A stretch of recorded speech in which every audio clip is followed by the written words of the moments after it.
Ethan Hayes' old pickup truck turned down a dirt road that seemed to lead nowhere, pulling up before something that looked more like a ghost than a house under the gray Oregon sky. Its rotting wooden frame stood eerily silent. Ethan gripped the steering wheel, a heavy disappointment washing over him, but only Ranger, the German shepherd, acted strangely. He didn't bark but stood still, ears perked, his eyes locked on the front door as if he could sense something far beyond human perception. Ethan had no idea that his dog's instinctual reaction wasn't a warning of danger, but the first sign of a forgotten legacy and a horrifying truth sealed just beyond that door. He killed the engine, and the silence that followed was broken only by the soft patter of rain on the truck's roof. For a long moment, nobody moved. Ethan, a man in his early 40s, let his head fall back against the worn headrest. He was tall and lean with a quiet strength, forged not in a gym, but through hardship. His short brown hair was prematurely silvered at the temples, framing a kind face etched with a weariness that went far beyond his years.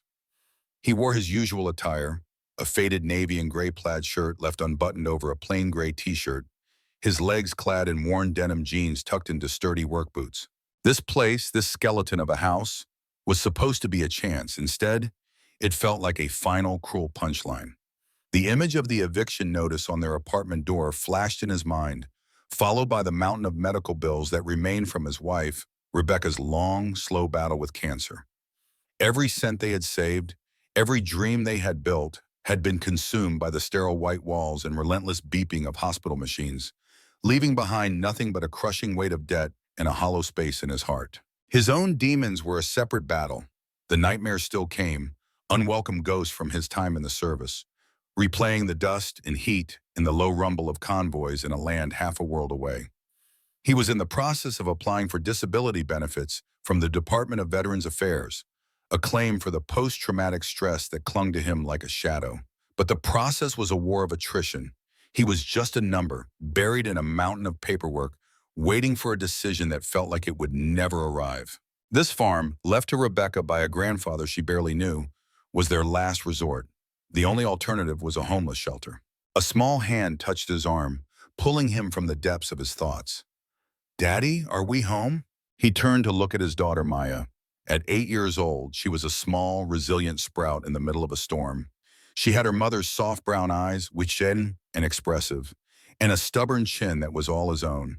Her hair was a cascade of dark curls, and she looked at him now with a mixture of apprehension and unwavering trust that both broke his heart and gave him the strength to breathe. "This is it, sweet pea," he said, forcing a calm he didn't feel. "This is our new start." The third member of their small family stirred in the space between them. Ranger, a magnificent 4-year-old German shepherd, pushed his head forward and licked Maya's hand before nudging Ethan's. He was a striking animal, his coat a rare and beautiful mix of silver gray and white, like a creature born of moonlight and mountain stone. He wasn't just a pet, he was a promise, a puppy Rebecca had insisted they get just before her final decline, a furry guardian she had picked for her family. His temperament was as steady as his name suggested, a calm, watchful protector, deeply intuitive and fiercely loyal. Ranger was a registered emotional support animal, the silent anchor that often kept Ethan from drifting away on the turbulent currents of his memories. They all climbed out of the truck. The air was damp and smelled of wet earth and decaying leaves. Maya clutched Ethan's hand, her small frame pressed against his leg as she stared at the derelict house. The front porch sagged, the windows were dark and empty, and the paint had peeled away in long strips, revealing the weathered gray wood beneath. It looked forsaken. As Ethan pulled the inheritance letter from his pocket for the 10th time, a formal, impersonal document from a law firm, his phone buzzed. He glanced at the screen, and his stomach tightened. Charles Blackwood, his late wife's grandfather. He answered, keeping his voice carefully neutral. "Charles." "Ethan." The voice on the other end was as cold and polished as granite, devoid of warmth and laced with the casual authority of a man accustomed to power. Charles Blackwood was the patriarch of the Blackwood family, a man who had built a construction empire and never let anyone forget it. "I trust you've arrived at that junkyard your wife's grandfather left behind. Have you come to your senses yet?" Ethan's jaw tightened. "It's a home for my daughter, Charles. Something we can call our own." A dry, dismissive laugh echoed through the phone. "A home? Ethan, be realistic. It's a pile of rotting wood. You can't provide for that child in a place like that. Not with your financial situation. Not with your condition. The unsaid word, the implication that his trauma made him an unfit father, hung in the air like poison. Carlos and Dolores are deeply concerned. We are prepared to make you a formal offer to take Maya. Give her the stability you clearly cannot provide. The threat was no longer veiled. It was a declaration of war. She stays with me, Ethan said, his voice low and firm. She is my daughter. For now, Charles retorted, the final word, a sharp metallic click before the line went dead. Ethan slid the phone back into his pocket, his hand trembling slightly. He looked at the dilapidated farmhouse, a symbol of his failure and desperation. Then he looked down at Maya, whose small hand was still tucked securely in his, and at Ranger, who stood at his other side, a silent, steady sentinel. The house was a wreck, the future was terrifyingly uncertain, and a powerful enemy was circling. But in that moment, looking at the two souls who depended on him entirely, a flicker of defiance hardened in his chest. This broken place wasn't a choice, it was a necessity, and he would defend it, and his family, with everything he had left. The first few days at the farm were a blur of relentless work and grim discovery. Ethan and Maya moved their few possessions from the truck into the house, their footsteps echoing in the empty rooms. The place smelled of decades of dampness, dust, and neglect. The floorboards groaned under Ethan's weight, and cold drafts seeped through countless cracks in the walls. After an hour of work on the ancient plumbing, the water finally ran from the kitchen tap, but it was a murky brown, smelling of rust. The electricity was a fickle ghost, flickering on and off without warning. It was worse than he could have imagined. Yet through it all, they persevered. Ethan, using the discipline the Marines had ingrained in him, worked from dawn until dusk, patching the worst of the roof leaks with salvaged tin and boarding up broken windows. Maya, with the boundless optimism of a child, did her part. She swept the dusty floors with a broken broom and taped one of her colorful drawings of a son and a smiling family to the grimy wall of the living room, a small, defiant splash of hope in the gloom. Ranger was their constant companion, a warm and reassuring presence who never strayed far, as if he understood that his job was to keep their small pack together. In those moments of shared struggle, huddled around a small camping stove for warmth, a fragile sense of home began to take root. The storm arrived on their fourth night. It started as a low rumble in the distance, but soon the Oregon sky opened up. Rain fell in punishing sheets, drumming against the roof and lashing at the windows. Thunder cracked overhead, shaking the old house to its very foundations. It wasn't long before the first drip started in the living room, then another in the kitchen. Soon a sad symphony of plinks and plonks echoed through the house as Ethan and Maya scrambled to place every pot, pan, and bucket they owned under the steady streams of water invading their sanctuary. Soaked and weary, Ethan decided they should check on the old workshop out back, worried its even more dilapidated roof might collapse entirely. He grabbed a heavy flashlight, and with Maya holding his hand and Ranger trotting closely at his heels, they braved the storm. The workshop was a single large room filled with the ghosts of forgotten projects. Workbenches lined the walls, covered in rusted tools and jars of screws.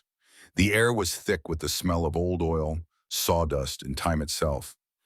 As they stood there, a brilliant fork of lightning illuminated the sky, followed by a deafening clap of thunder that seemed to shake the very air they breathed.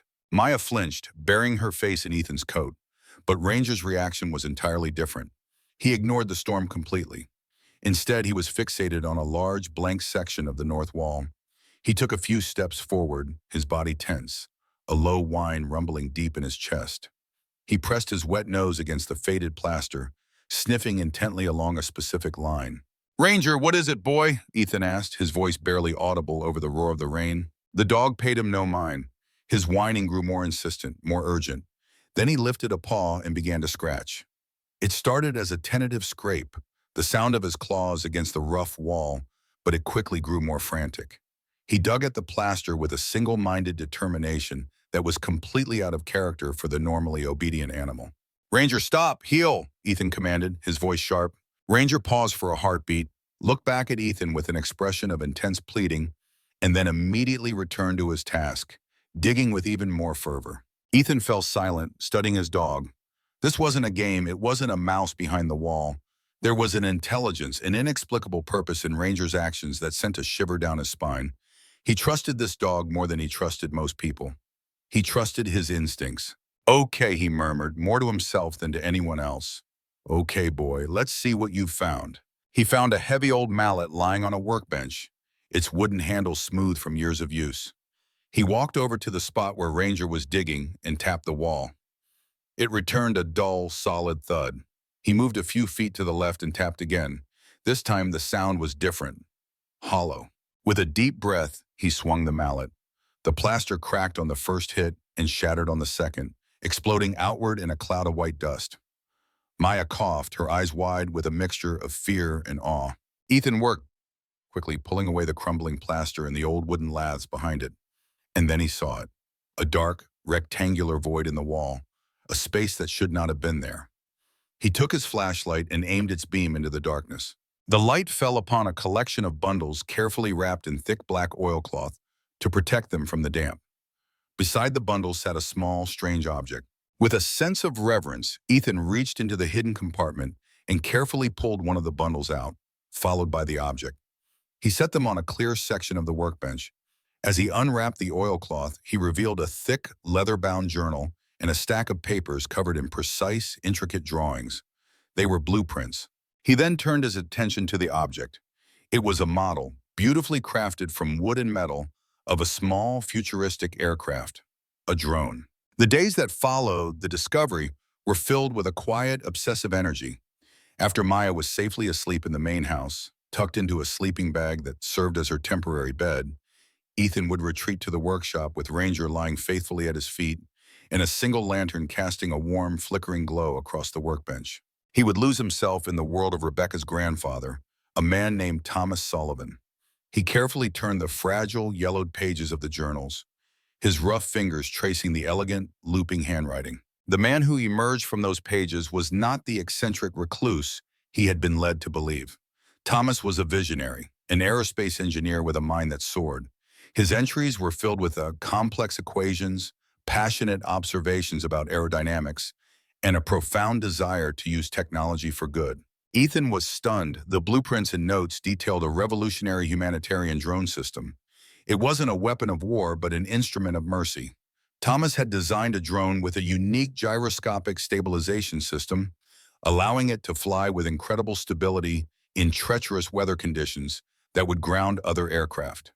Its purpose, laid out in passionate detail, was to deliver medical supplies to remote, disaster-stricken areas, or to use advanced thermal imaging to locate people lost in the wilderness. It was a work of pure genius, decades ahead of its time. But as Ethan read further, the tone of the journal shifted. A deep sadness and a weary paranoia began to creep into the entries. Thomas wrote of presenting his designs to a major corporation, hoping for a partnership to bring his vision to life. Instead, he was met with deceit. He described how the company's engineers tried to pick apart his work, how their lawyers tried to trap him in confusing contracts. He realized they didn't want a partner. They wanted to steal his life's work. The journal spoke of veiled threats, of cars parked outside his home, of the chilling sense that he was being watched. Fearing his invention would be stolen and corrupted, he made a difficult choice. He retreated from the world, hiding his legacy behind a wall, hoping that one day it might fall into the right hands. A few days later, the crunch of tires on the gravel road announced an unexpected visitor. A sleek black sedan, so clean it seemed to absorb the light, pulled up near Ethan's battered truck. A man in his 50s stepped out, dressed in a tailored gray suit that probably cost more than everything Ethan owned. He was trim, with neatly combed dark hair and a polished smile that didn't quite reach his cool, calculating eyes. "Ethan," the man asked, extending a hand. "My name is James Henderson. I represent a group of investors." Ethan shook the man's hand. It was soft and dry. "What can I do for you?" "My clients have been acquiring land in this area," Henderson said, his gaze sweeping over the dilapidated farmhouse with a flicker of disdain he quickly masked. "We're planning a rather exclusive residential development. Private lots, scenic views. Your property, despite its current state, is a key parcel. We are prepared to make you a very generous offer to take it off your hands, $200,000. The number struck Ethan like a physical blow. It was an impossible sum. It was a lifeline. It was a way out of the debt. out of the poverty, out of the endless waiting for a letter from the VOA. It was enough to buy a proper house in town, to give Maya the stable childhood she deserved. Before he could form a response, the screen door of the house creaked open, and Maya peeked out, her curiosity piqued by the fancy car. "Well, hello there," Henderson said, his smile widening as he turned to her. "And who might this lovely young lady be?" As he took a step toward the porch, something shifted. Ranger, who had been sitting quietly by Ethan's side, rose to his feet in a single fluid motion. He didn't bark or snarl. He simply moved, placing his solid body directly between the strange man and the little girl on the porch. A low growl, more a vibration than a sound, rumbled deep in his chest. His silver-gray fur bristled slightly, and his intelligent eyes were locked on Henderson, unwavering and filled with a cold, clear warning. Henderson froze, his smile faltering.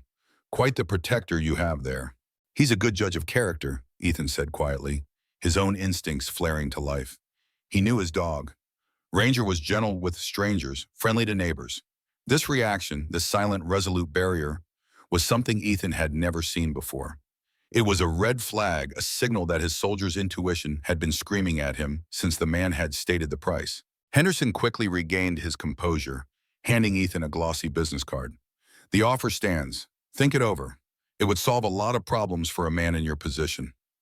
With a final brief nod, he returned to his car and drove away, leaving a cloud of dust and a heavy silence in his wake. That night, Ethan couldn't rest. He paced the creaking floor of the living room, the developer's business card feeling heavy in his hand. 200,000. The words echoed in his mind. It was freedom, an end to the medical debt that haunted his every waking moment, a real bedroom for Maya, a future. But then another image would surface. Thomas's elegant handwriting, describing his fear of corporate thieves. And stronger than anything was the memory of Ranger standing like a stone wall, his body a shield for Maya. He trusted his dog's judgment implicitly. That growl wasn't just an animal's reaction. It was an alarm. Ethan stood at the window looking out at the dark workshop that held a genius's secret legacy. He was caught in an impossible choice between the desperate, practical need for an escape and the powerful, unshakable feeling that he was standing on the precipice of a much larger and more dangerous truth. The developer's business card sat on the rickety kitchen table for 2 days, a glossy promise of an easy escape. Ethan looked at it every morning, the crisp white rectangle, a stark contrast to the peeling paint and faded wood of his surroundings. The 200,000 it represented was a constant, nagging temptation. It was food on the table, a new roof, a future for Maya free from the shadow of his own struggles. But every time he considered picking up the phone, the image of Ranger would rise in his mind, a silent, silver-gray sentinel standing guard. His gut, an instinct honed on the battlefield, told him that a clean escape was rarely what it seemed. On the third morning, he made a decision. He threw the business card into the wood stove, watched it curl and blacken, and drove his truck into town. He found a small law office tucked between a bakery and a hardware store, with the simple words, "Sarah Mitchell, attorney at law," painted on the glass door. He hesitated on the sidewalk for a full minute, the feeling of inadequacy washing over him. He had no money for a lawyer, but the thought of Charles Blackwood's condescending voice pushed him forward. He walked in. The woman behind the desk was in her late 20s, with keen, intelligent eyes behind a pair of dark-rimmed glasses and reddish-brown hair, tied back in a practical but slightly messy bun. She was surrounded by towering stacks of books and files, and she looked up at him with an expression that was both professional and weary. "Can I help you?" she asked. Ethan laid out his story, his words coming out in a slow, deliberate cadence. He spoke of the inheritance, the discovery in the workshop, the genius of the blueprints, and the suspicious offer from Henderson. Sarah Mitchell listened patiently, her expression unreadable. When he was finished, she leaned back in her chair, tapping a pen on her desk. "It's a fascinating story, Mr. Hayes, but litigation, especially against developers with deep pockets, is incredibly expensive. My retainer fee is $2,000. Ethan's heart sank. "I don't have it," he said, the words tasting like ash. "I don't have anything close to it." Sarah's professional mask softened with a flicker of sympathy, but she started to shake her head. "Please," Ethan interrupted, leaning forward and pushing the leather-bound journal across the desk. "Just look. Look at what he created." Hesitantly, Sarah opened the journal. She started reading, her eyes scanning the first page. Then the second. Her pen stopped tapping. She leaned closer, her professional distance melting away, replaced by an intense, scholarly focus. She turned page after page, her eyes widening as she took in the complex diagrams and the brilliant, passionate prose. She spent nearly 20 minutes in complete silence, utterly absorbed. Finally, she looked up at him, and her eyes were no longer weary. They were alight with a fierce fire. "This is extraordinary," she whispered. This man was a visionary. She looked from the journal to Ethan, her decision made. "Okay, Mr. Hayes, I'll take your case. We'll do it on contingency. That means I don't get paid unless we win. But I have a feeling there's a much bigger story here, and we're going to find it." The next few weeks were a quiet storm of activity. Sarah dove into public records, corporate archives, and legal databases with the tenacity of a bulldog. Ethan tried to make the farm more habitable, all while a small seed of hope began to grow within him. The call from Sarah came late one afternoon. "Ethan, I found it," she said, her voice tight with a mixture of excitement and fury. The rival company Thomas mentioned in his journals, it was a shell corporation called Aero Futures Tech.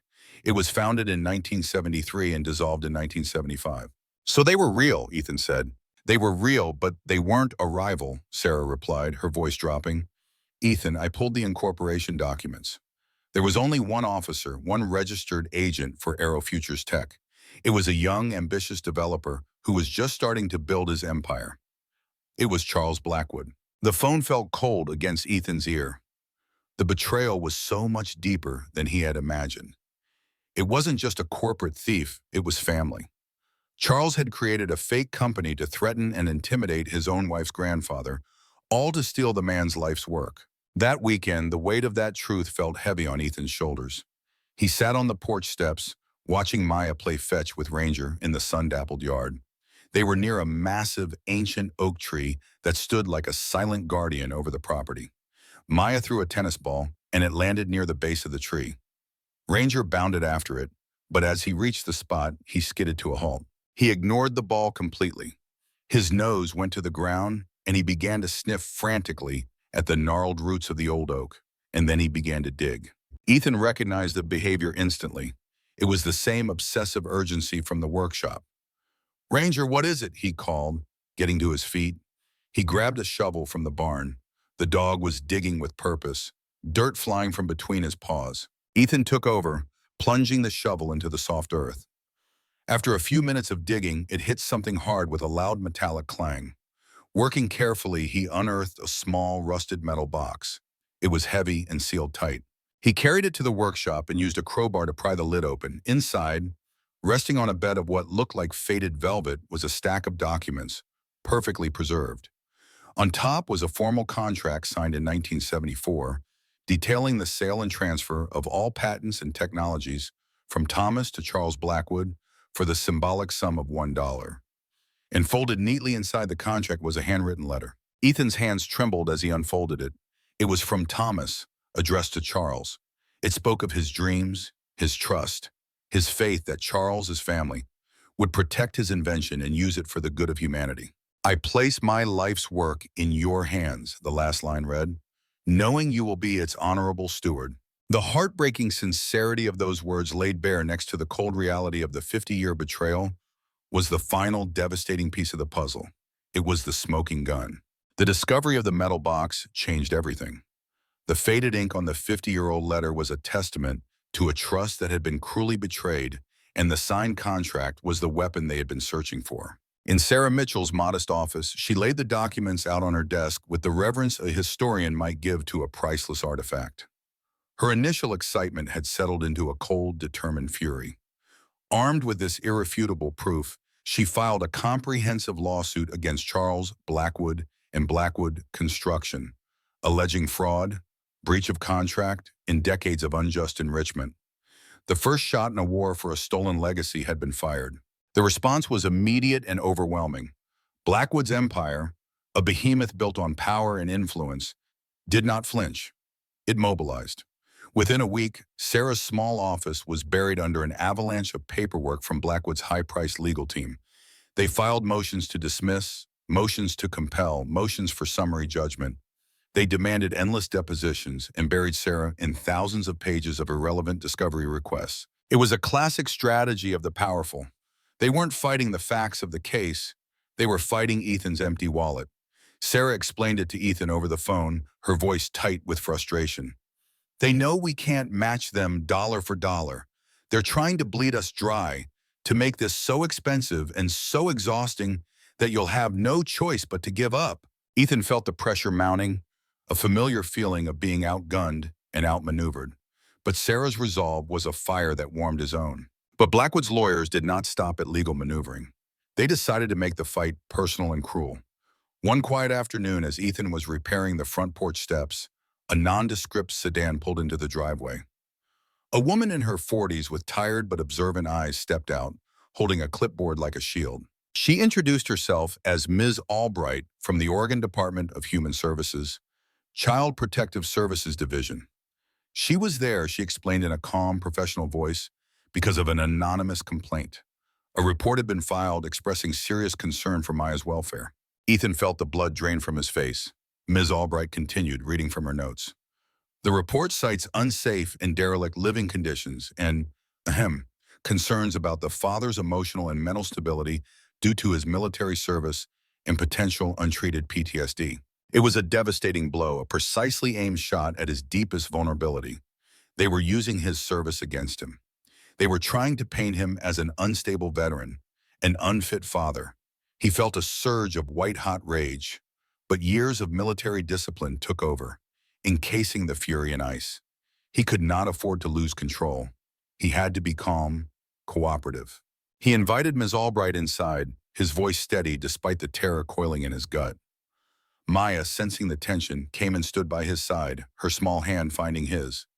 Ranger, ever the guardian, moved to stand protectively in front of her, his gaze fixed on the stranger, a silent, unblinking sentinel. Ms. Albright made notes about the leaks, the unfinished repairs, and asked Ethan a series of pointed questions about his sleep, his moods, and his ability to care for his daughter.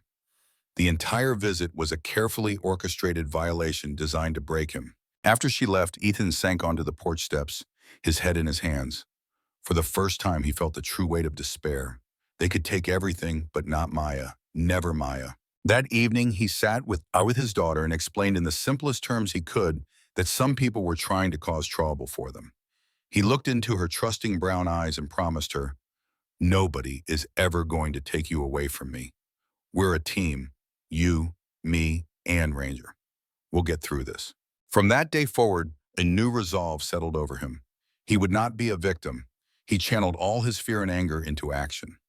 Every spare moment was spent fixing the house, not just for them, but for the next inspector's visit. He patched walls, painted, fixed the plumbing, and documented every single repair with photographs. He was preparing for battle, creating a fortress of evidence to defend his family. The quiet man wrestling with his demons was replaced by the soldier, focused, determined, and refusing to surrender. The fight in the courtroom became a direct reflection of this resolve. The preliminary hearing was a stark illustration of the war they were in. It was David versus Goliath. Sarah stood with her single worn briefcase facing a polished oak table, surrounded by a team of 8 immaculate lawyers from Blackwood's firm. At their center sat Charles Blackwood himself, looking at Ethan with an expression of cold, bored contempt. But when Ethan met his gaze, the old man did not see the broken, desperate man he had tried to create.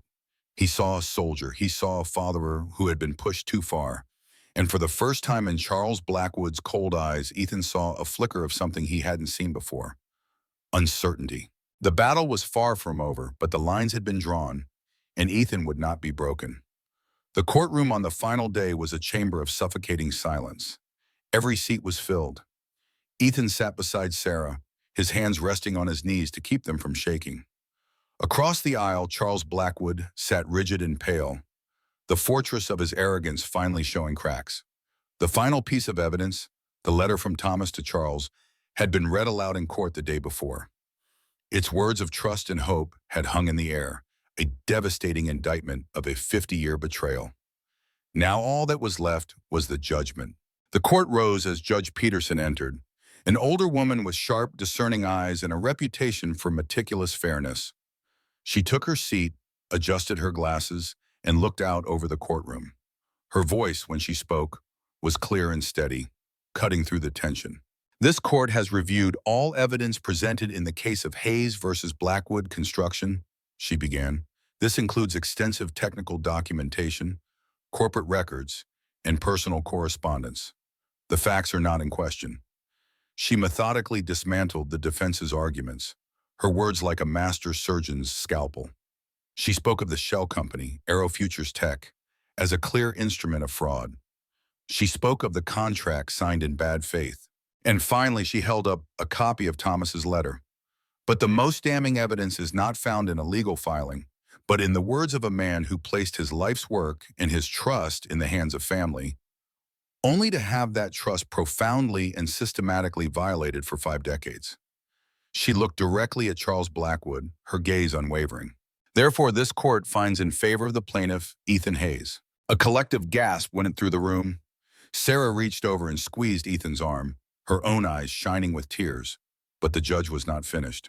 All patents, designs, and intellectual property pertaining to the humanitarian aerial logistics system developed by Thomas Sullivan will revert immediately to his legal heir, Mr. Ethan Hayes. Furthermore, this court has calculated the profits unjustly gained by Blackwood Construction through the illicit licensing of this stolen technology. The court orders the defendant to pay the plaintiff the sum of $50 million in restitution and punitive damages. The number, so vast and unreal, seemed to suck the very air from the room. Ethan felt as if he were underwater, the judge's voice a distant echo. He saw Charles Blackwood slump in his chair, a titan turned to stone. He saw Maya, who had been allowed to sit in the back of the courtroom, look at him with wide, questioning eyes. He simply nodded, a slow, dazed movement. It was over. They had won. But victory, Ethan would soon learn, was more complicated than he had imagined. 3 days after the judgment, Ethan sat on the newly repaired porch of the farmhouse, watching the sunset paint the Oregon sky in hues of crimson and gold. The lawyer's words still rang in his ears. Appeals would be filed. Paperwork would need to be processed. It could be months before he saw a dime of the settlement. But for the first time in years, he could breathe without the crushing weight of poverty and desperation pressing down on his chest. Maya sat beside him, her small legs swinging beneath the porch swing Ethan had installed that morning. Ranger lay at their feet, his silver gray coat catching the last rays of sunlight.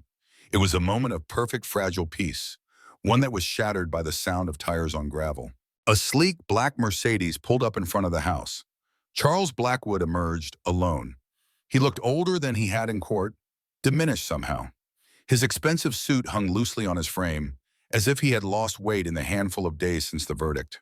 For a long moment, he stood beside his car, staring at the farmhouse with an expression Ethan couldn't quite read. Ranger rose to his feet, a low growl rumbling in his chest, but Ethan placed a hand on the dog's head. "Easy, boy, let's hear what he has to say." Charles approached slowly, stopping at the bottom of the porch steps. "May I speak with you? Alone?" His voice, usually so commanding, sounded hollow. Ethan looked at Maya.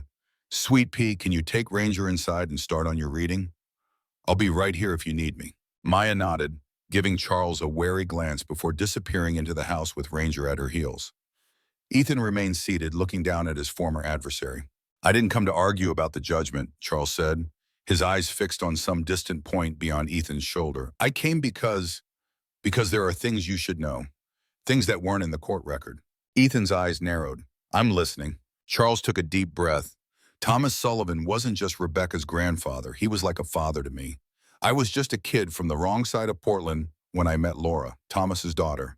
He took me in, taught me everything I know about construction and design. He believed in me when no one else did." The old man's voice faltered.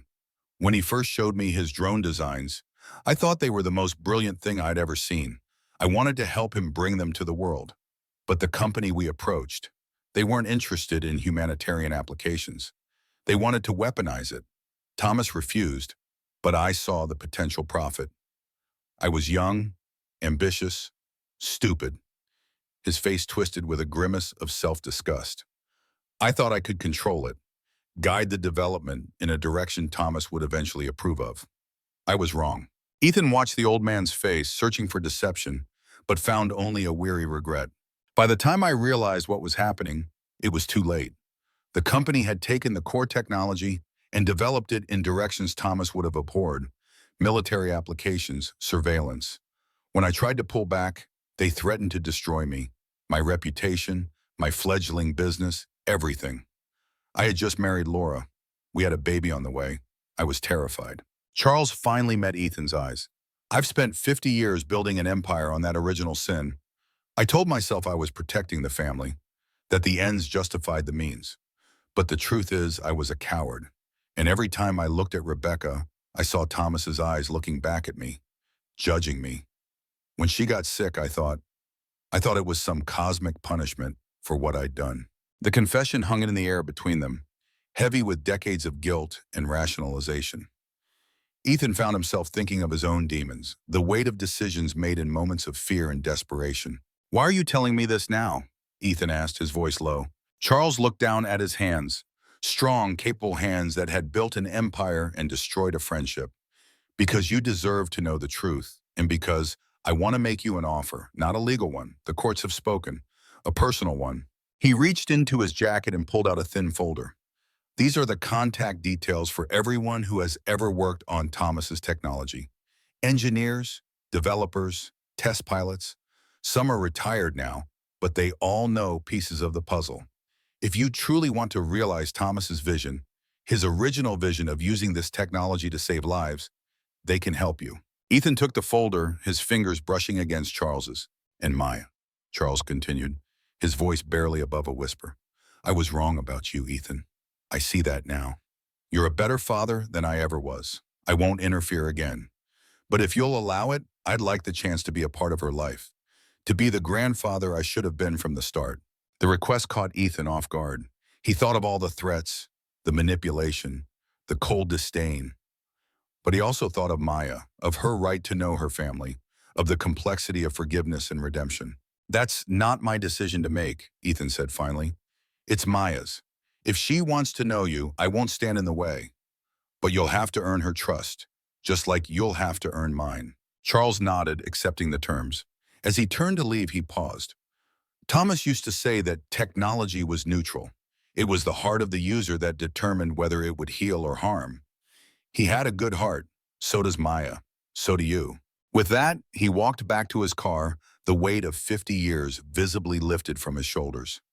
As the Mercedes disappeared down the dirt road, Ethan sat with the folder in his hands, pondering the strange, winding paths of forgiveness and justice. The weeks that followed were a whirlwind of activity. True to her word, Sarah Mitchell fought through the legal maze of appeals and procedural delays with a tenacity that left Blackwood's legal team reeling.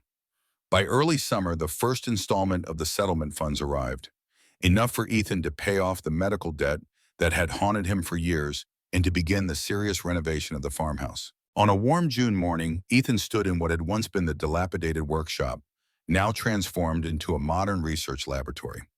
The original workbenches had been carefully restored, now supporting state-of-the-art computers and 3D printers.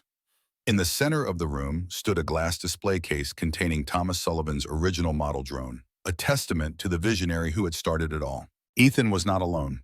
Dr. Eleanor Chen, a brilliant aeronautical engineer who had been one of the first people on Charles's list, stood beside him, her keen eyes examining the holographic display of Thomas's original blueprints, now enhanced and updated with modern materials and electronics.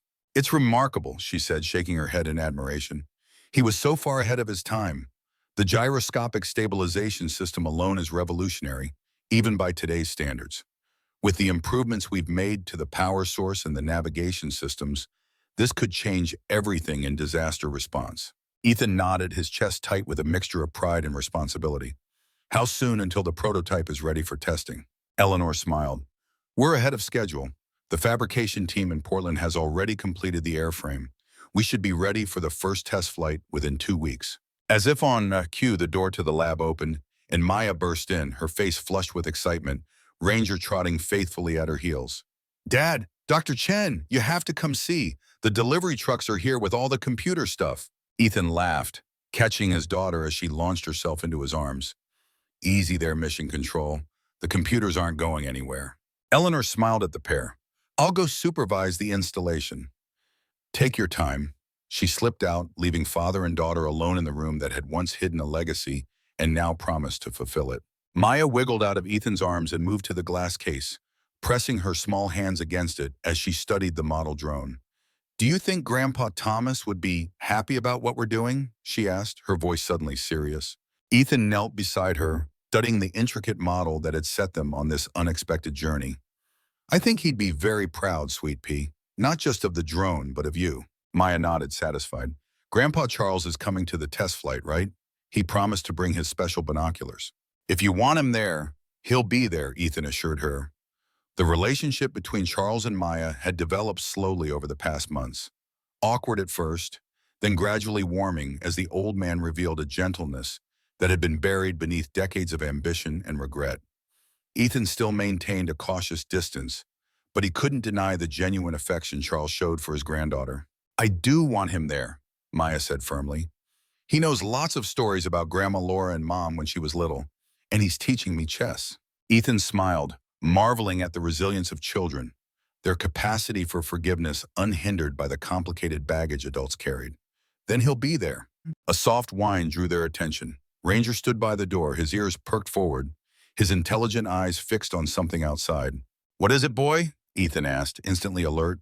The dog's behavior reminded him of that stormy night months ago when everything had changed. Ranger trotted to the door, then looked back expectantly.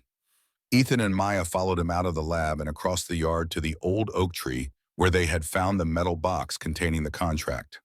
The tree was now surrounded by a small garden Maya had planted, bright summer flowers blooming in a cheerful ring. Ranger stopped at the base of the tree, sniffing intently at a spot just beyond where they had dug before. He looked up at Ethan, then back at the ground, his meaning clear. "Again?" Ethan murmured, his heart quickening. "Maya, go get the garden shovel from the shed." She ran off, returning moments later with the small shovel clutched in her hands. Ethan began to dig carefully where Ranger indicated. After a few minutes, the shovel struck something solid. Working with his hands now, Ethan cleared away the soil to reveal another metal box, smaller than the first, but of similar design. With trembling fingers, he lifted it from the earth. It was lighter than the previous one and showed less corrosion. Carrying it back to the porch with Maya and Ranger following closely, he carefully pried open the lid. Inside, nestled on a bed of faded blue velvet, was an envelope and a small object wrapped in silk. Ethan opened the envelope first. It contained a single sheet of paper covered in the now familiar handwriting of Thomas Sullivan. "To whoever finds this," Ethan read aloud, "if you are reading these words, then you have likely already discovered my primary cache and perhaps begun to understand the work to which I dedicated my life. What you hold now is not a technical schematic or a legal document, but something far more precious to me, a personal legacy." Maya pressed closer to her father, her eyes wide with anticipation. Ethan continued reading. "The object accompanying this letter is a compass that belonged to my father and his father before him. It guided them through uncertain waters and brought them safely home. It is my hope that it will serve as both a practical tool and a symbolic reminder to whoever continues my work, that the true north of any technological advancement must always be the well-being of humanity." Ethan set down the letter and carefully unwrapped the silk package. Inside was an antique brass compass, its face yellowed with age but still beautiful, its needle swinging unerringly to north. Engraved on the back were the words, "Not all who wander are lost." "It's beautiful," Maya whispered, reaching out to touch it with a gentle finger. "It's more than that," Ethan said softly. "It's a responsibility." He closed his hand around the compass, feeling its weight in history.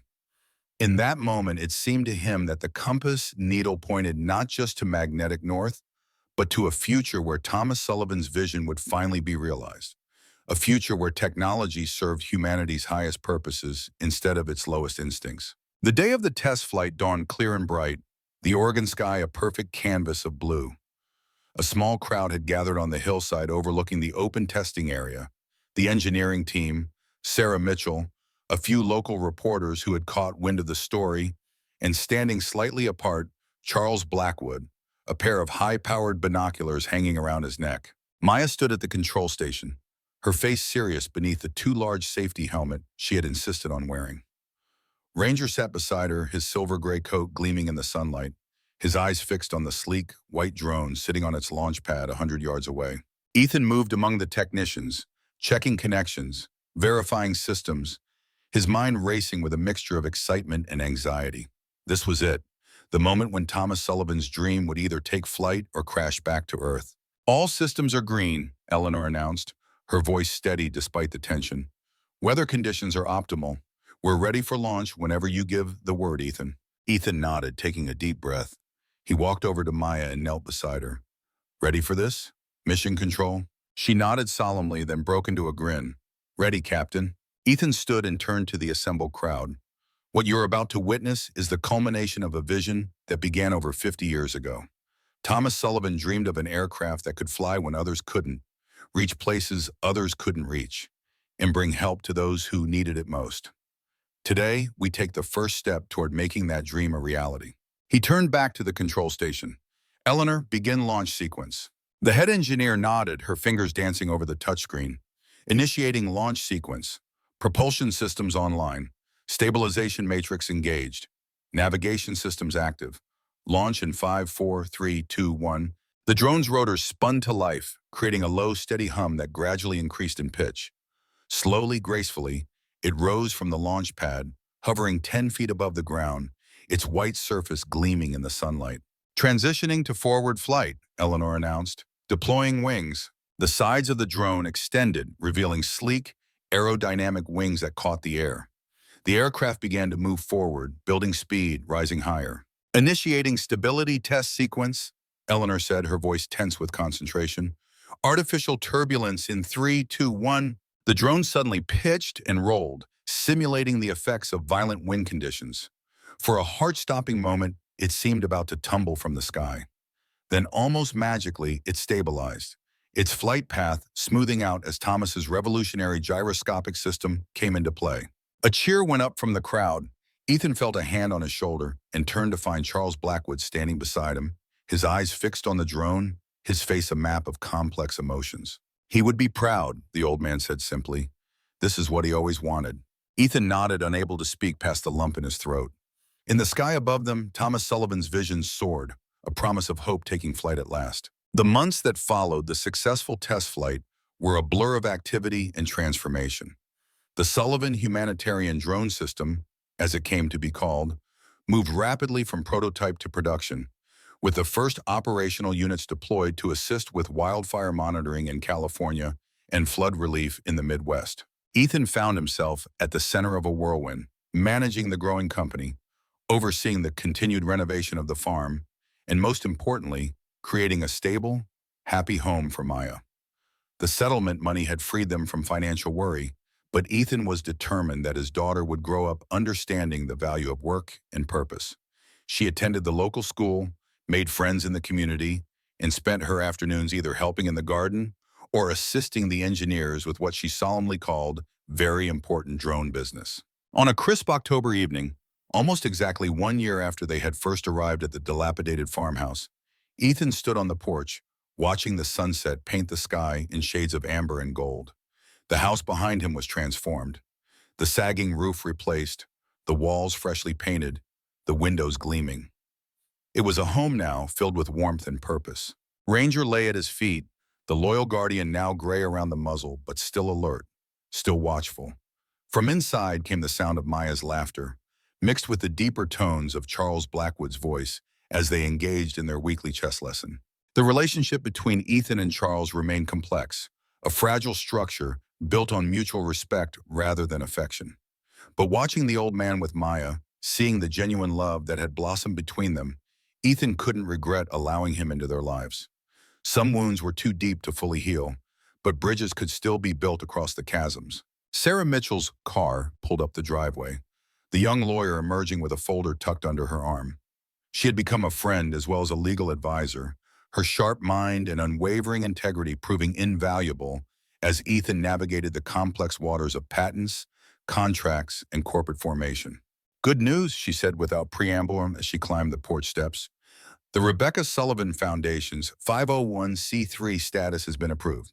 You're officially a nonprofit organization. Ethan smiled, a weight lifting from his shoulders.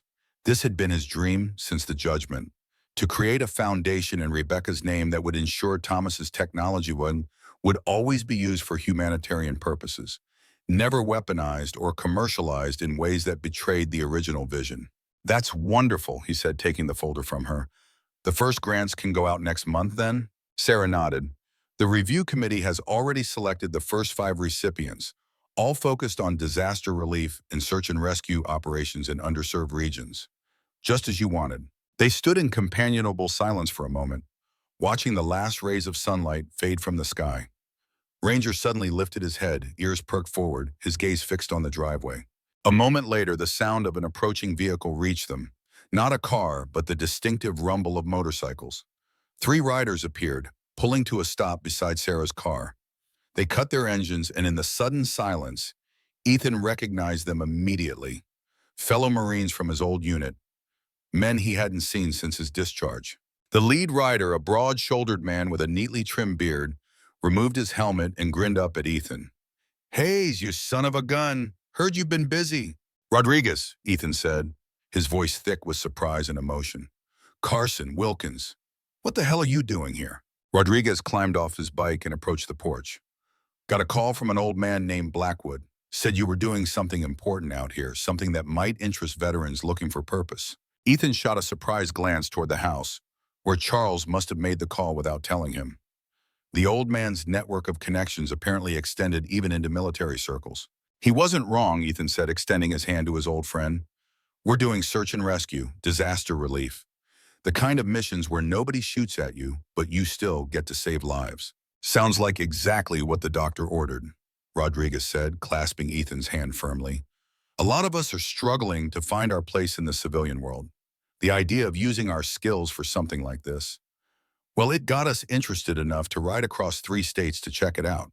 Ethan felt a surge of emotion, gratitude, purpose, connection. The idea of working alongside his brothers again, of creating opportunities for veterans to continue serving in a different way, felt right in a way few things had since his discharge. The door opened behind him and Maya emerged, followed by Charles and Ranger, who bounded down the steps to inspect the newcomers. "Dad?" Maya asked, curiosity bright in her eyes. "Who are these guys?" Ethan put his arm around his daughter's shoulders. "These are some old friends of mine, Sweet Pea. They might be coming to work with us."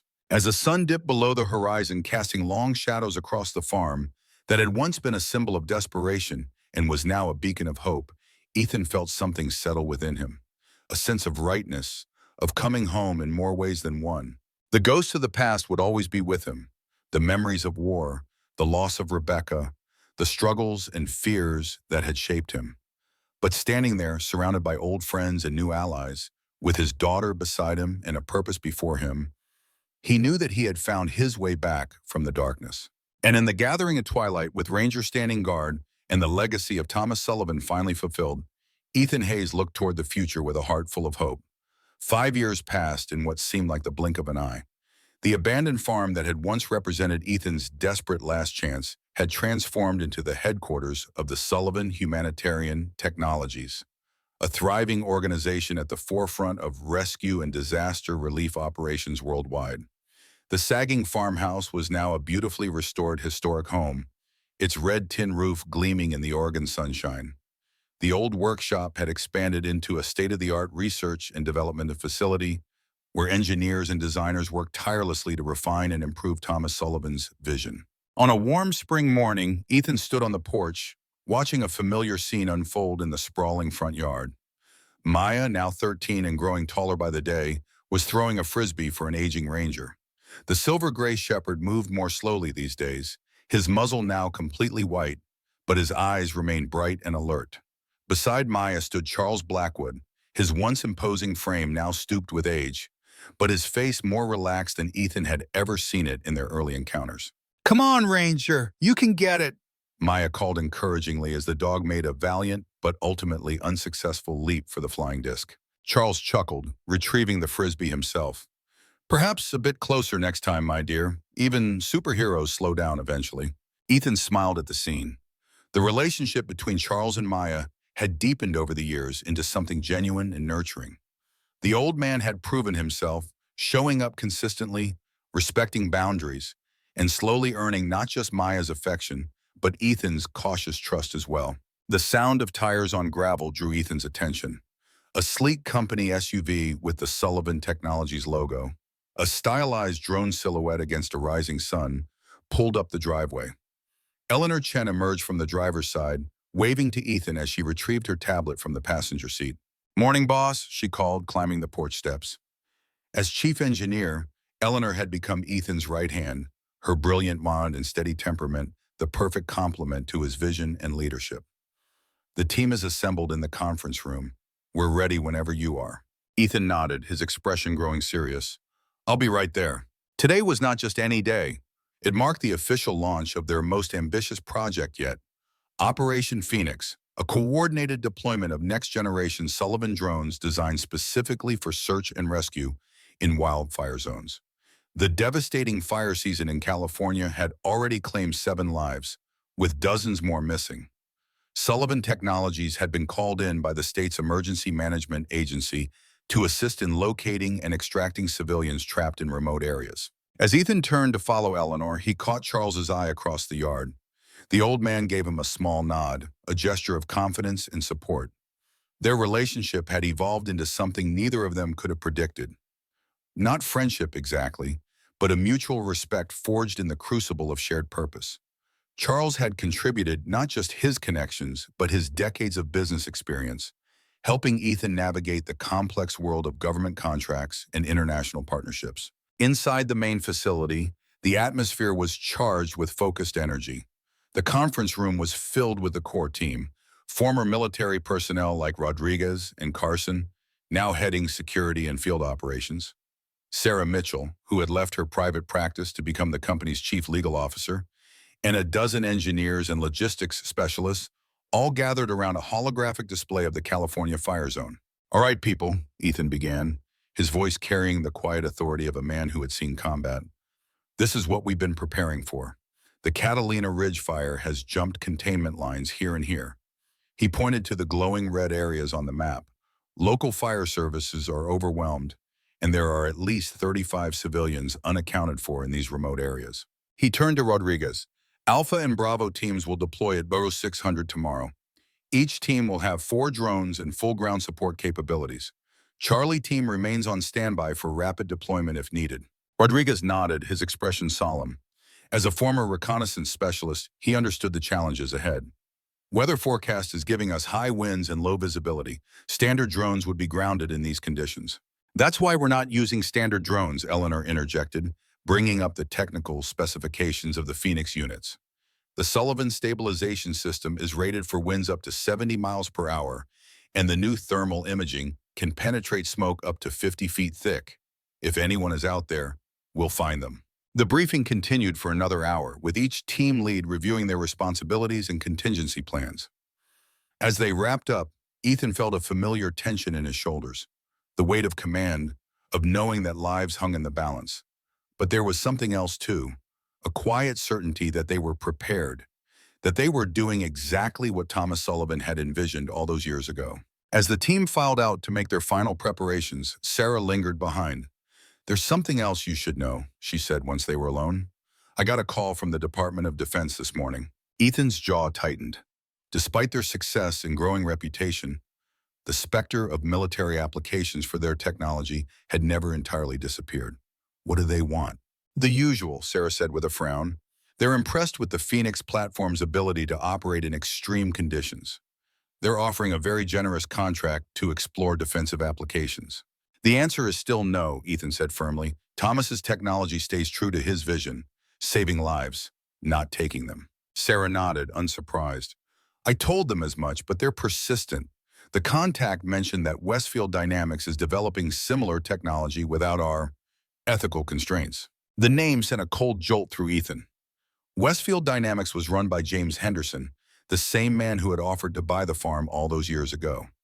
After his initial attempt had failed, Henderson had vanished from Ethan's radar, only to resurface years later as the CEO of a defense contractor with close ties to military intelligence. "Keep them at bay," Ethan said. "The Foundation charter is clear. No military applications, no exceptions." Sarah gave him a small smile. "Never doubted your answer for a second. Just thought you should know they're circling again." As she left, Ethan turned to the window. looking out at the peaceful scene of the Sullivan Technologies campus. They had come so far from those desperate days in the leaking farmhouse. The company now employed over 200 people, many of them veterans who, like Ethan, had found a new purpose in using their military skills for humanitarian ends. The Rebecca Sullivan Foundation funded research grants and scholarships, ensuring that Thomas's legacy would continue for generations. But threats like Westfield were a reminder that the work was never truly finished, that there would always be those who saw technology as a means to power rather than service. A soft knock at the door interrupted his thoughts. Maya stood there, Ranger at her side, Charles a few steps behind. "Dad," she said, her voice carrying the particular tone of a teenager with a request, "can Grandpa Charles take me to the launch tomorrow? I've finished all my homework, and I promise I won't get in the way." Ethan looked at his daughter, so much like her mother in her expressions, but with his stubbornness plainly visible in the set of her jaw. She had grown up surrounded by engineers and rescue specialists, absorbing their knowledge and passion like a sponge. At 13, she could already program basic drone flight paths and had started learning about aerodynamic principles. "It's a school day," Ethan reminded her gently. "It's history happening," she countered. "How many kids get to see the first major deployment of technology their great-great-grandfather invented?" Ethan glanced at Charles, who had the good grace to look slightly embarrassed at being used as a teenage girl's strategic ally. "I would ensure she stays within the safe observation area," the old man offered. "And I've already spoken with her teachers about arranging a special project based on the experience." Ethan sighed, recognizing when he was outnumbered. "All right, but full safety protocols, and you're back in time for dinner." Maya's face lit up with a smile that never failed to warm Ethan's heart.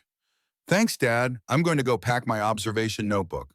As she dashed off with the renewed energy only teenagers seemed capable of generating, Charles lingered in the doorway. "The DOD called again?" he asked quietly. Little escaped the old man's notice even now. "Sarah handled it," Ethan replied. Charles nodded thoughtfully. "Henderson's playing a dangerous game. Westfield's technology is derivative at best, unstable at worst. They've had 3 test failures in the past year alone, kept out of the press, of course, but my sources are reliable." "You still have spies in the defense industry?" Ethan asked, only half joking. Charles allowed himself a small smile. "Let's call them concerned citizens who owe me favors. The point is, Henderson is cutting corners, pushing systems to market before they're ready. It's only a matter of time before something goes catastrophically wrong." "All the more reason to stick to our principles," Ethan said firmly. "We test exhaustively. We deploy only when we're certain. No compromises." "Thomas would approve," Charles said softly, his eyes distant with memory. "He always said that the true measure of technology wasn't what it could do, but what it should do." The conversation was interrupted by Eleanor, who appeared with a tablet displaying real-time weather updates from the fire zone. "We need to make some final adjustments to the flight parameters," she said briskly. "The wind patterns are shifting faster than predicted." Ethan nodded to Charles, a silent acknowledgement of their ongoing alliance, before turning his full attention to the mission ahead. Whatever threats loomed on the horizon, whatever challenges awaited, today they had people to save. The command center at the edge of the Catalina Ridge fire zone hummed with focused activity. Set up in what had once been a local high school gymnasium, the space was now filled with monitoring stations, communication equipment, and the controlled chaos of a major rescue operation. Large screens displayed real-time footage from the drones already in the air, their thermal cameras scanning the smoke-shrouded landscape for signs of life. Ethan stood at the central command table, his voice steady as he coordinated the search patterns. "Alpha 3, adjust your course 5 degrees west. That canyon is showing potential heat signatures that don't match the fire pattern." "Copy that, Command," came the crisp response. On the screen, one of the sleek white drones banked gracefully, its flight path unwavering despite the violent air currents that would have grounded conventional aircraft. Maya watched from the designated observation area, her eyes wide with a mixture of awe and apprehension. Charles stood beside her, his hand resting lightly on her shoulder. They had arrived at dawn, watching the teams load equipment and prepare for deployment with military precision. "It's amazing," Maya whispered.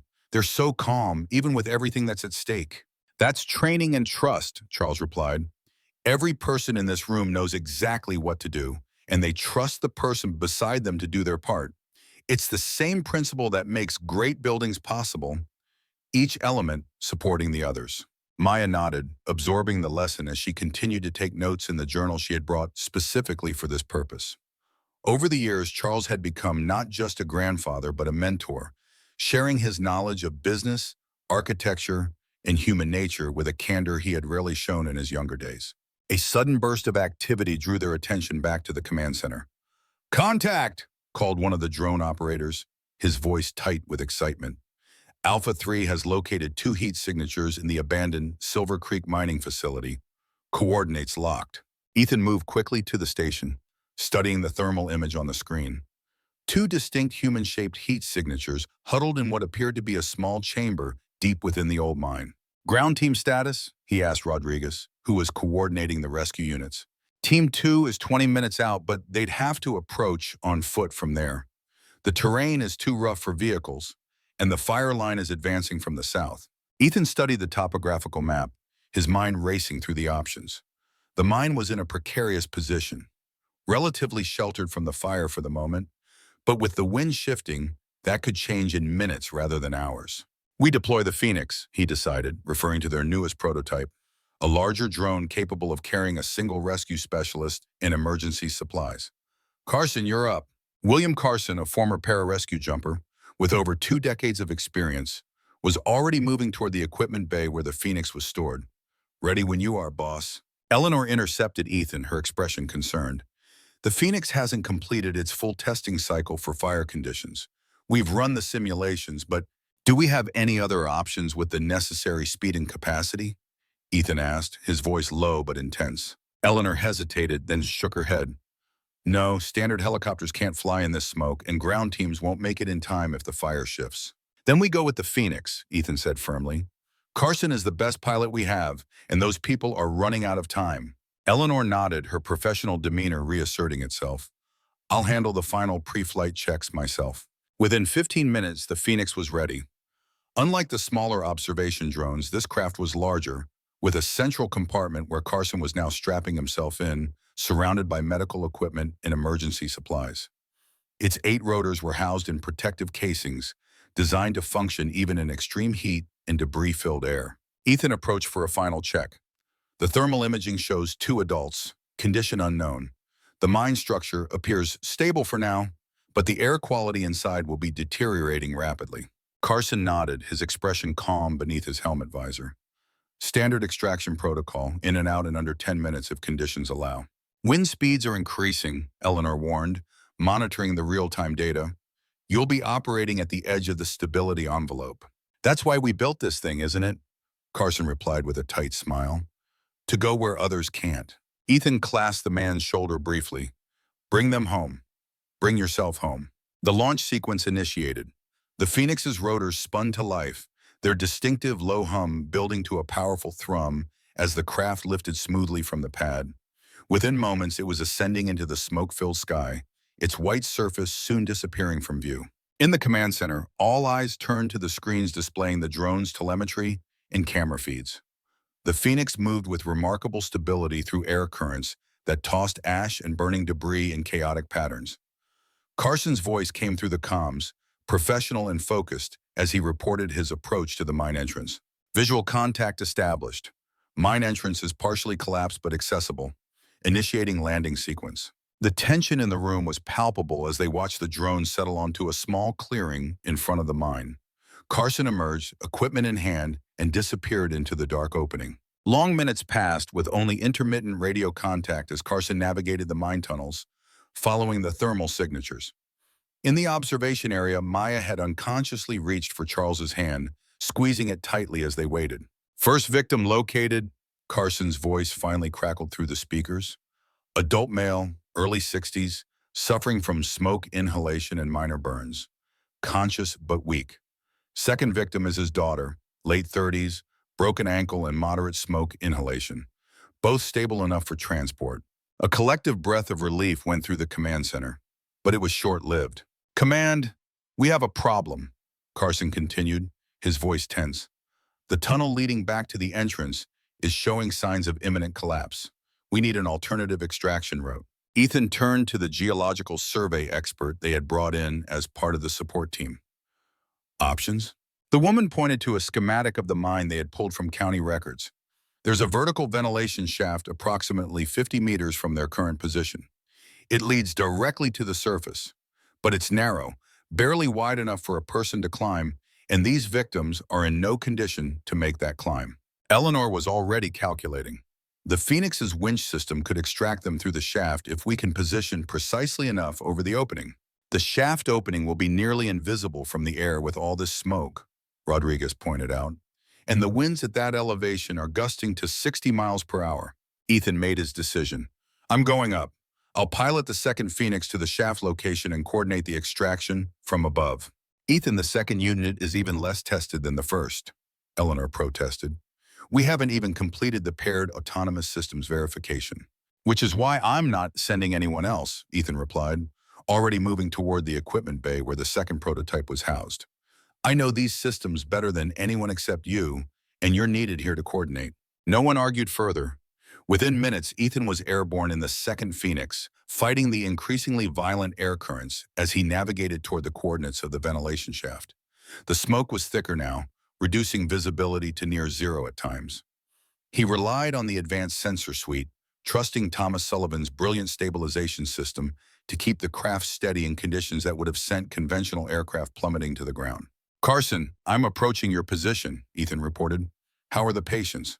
Stable but deteriorating, came the terse reply. The air quality is getting worse by the minute, and the structural integrity of this whole section is questionable. We need to move now. I'm directly over what should be the shaft opening, but I can't confirm visually, Ethan said, fighting to keep the Phoenix steady as a particularly strong gust buffeted the craft. We'll need to use the ground-penetrating radar to locate the exact position. The next few minutes were a master class in precision flying and technological integration. Using the Phoenix's advanced sensor array, Ethan was able to map the ground beneath him, identifying the narrow opening of the ventilation shaft, despite the thick smoke obscuring direct visual confirmation. Found it, he announced. Carson, guide the victims to your end of the shaft. I'm deploying the extraction harness now. The Phoenix's winch system lowered a specially designed rescue harness down the narrow shaft. At the bottom, Carson worked quickly to secure the injured man into the harness. First victim ready for extraction, he reported. Ethan activated the winch and slowly, carefully, the injured man was lifted up through the shaft. As he emerged into the open air, Ethan could see that he was barely conscious, his face streaked with soot and blood from minor lacerations. I've got him, Ethan confirmed, securing the man in the Phoenix's medical bay, sending the harness back down for the second victim. The process was repeated for the injured woman, who was in slightly better condition than her father but still weakened from smoke inhalation and pain. As she was secured in the craft, Ethan prepared to extract Carson. Both victims secured, ready for your ascent, Carson. There was a pause, then Carson's voice came through, distorted by increasing static. Negative, Command. The shaft is beginning to collapse from the bottom. I'll have to find another way out. Ethan felt a cold knot form in his stomach. Carson, the structural analysis shows the main tunnel is highly unstable. You need to come up now. No time, Carson replied, his voice eerily calm. The shaft won't hold much longer. Get the victims to safety. I'll find another way. Before Ethan could argue further, a deep rumbling sound came through the comms, followed by the unmistakable noise of falling rock and debris. Carson, Ethan called. Report status. Only static answered him. For a fraction of a second, Ethan was paralyzed by the impossible choice before him. Stay and attempt a rescue that might claim 3 lives instead of 1, or retreat with the 2 victims already secured. The soldier in him knew the logical decision. The friend in him rebelled against it. But then the woman in the medical bay moaned in pain, and her father's breathing grew more labored. These were the people they had come to save. They needed immediate medical attention. With a wrenching sense of failure, Ethan turned the Phoenix back toward the command center, pushing the craft to its limits to cover the distance as quickly as possible. All the while, he maintained contact with the command center, ordering Rodriguez to prepare a ground rescue team to attempt to reach Carson through the main mine entrance, even while knowing in his heart that it was likely too late. As the Phoenix landed at the medical staging area, emergency personnel rushed forward to transfer the victims to waiting ambulances. Ethan remained at the controls, preparing to immediately return to the mine site. Ethan, Eleanor's voice in his headset was gentle but firm. The seismic monitors are showing multiple collapses throughout the mine system. and the fire has jumped the containment line to the west. It's directly in the path of the mine now. We don't leave our people behind, Ethan said, his voice tight with emotion. The ground team is still going in, Eleanor assured him, but you can't take the Phoenix back into that airspace. The thermal updrafts from the advancing fire will exceed even our stabilization capabilities. Ethan knew she was right, but the knowledge did nothing to ease the weight in his chest. He shut down the Phoenix systems and emerged from the craft to find Maya and Charles waiting, their faces reflecting his own concern. Is Mr. Carson... Maya couldn't finish the question. Ethan put his arm around his daughter's shoulders. We don't know yet, Sweet Pea. The rescue team is doing everything they can. Charles's eyes met Ethan's over Maya's head. The old man reading the grim assessment, Ethan wouldn't speak aloud in front of his daughter. Charles nodded slightly, a gesture of understanding and shared burden. The next 2 hours were among the longest of Ethan's life. He coordinated with the ground team as they fought their way into the increasingly unstable mine, all while monitoring the approaching fire line. The 2 rescued victims had been transported to the nearest hospital, both in serious but stable condition. Finally, as the sun began to set, casting an eerie orange glow through the smoke-filled sky, Rodriguez approached Ethan with the news he had been dreading. The rescue team reached the last known position, he said quietly. The entire section has collapsed. There's no way anyone could have survived. Ethan nodded, accepting the bitter reality with the stoicism of a man who had lost comrades before. Call them back. I won't risk more lives in a recovery operation with that fire approaching. Rodriguez hesitated. There's something else. Before they had to pull out, they found something strange. Carson's emergency beacon was active, but it was moving, away from the collapse site, deeper into the old mine system. Ethan's head snapped up. Moving? It could be an equipment malfunction, Rodriguez cautioned, or wildlife that triggered it, but Carson might still be alive, Ethan finished. Show me. They moved quickly to the mapping station, where a digital representation of the mine system was displayed. A small blinking dot showed the beacon's location, indeed moving slowly through what appeared to be an unmapped section of the tunnel network. These old mines often have unofficial tunnels that never made it onto the official maps, explained the geological expert, prospectors following veins or creating emergency exits. And Carson might have found one, Ethan said, hope rekindling. But where does it lead? The expert studied the projection. Based on the direction and the topography, I'd say he's heading toward the old riverbed here.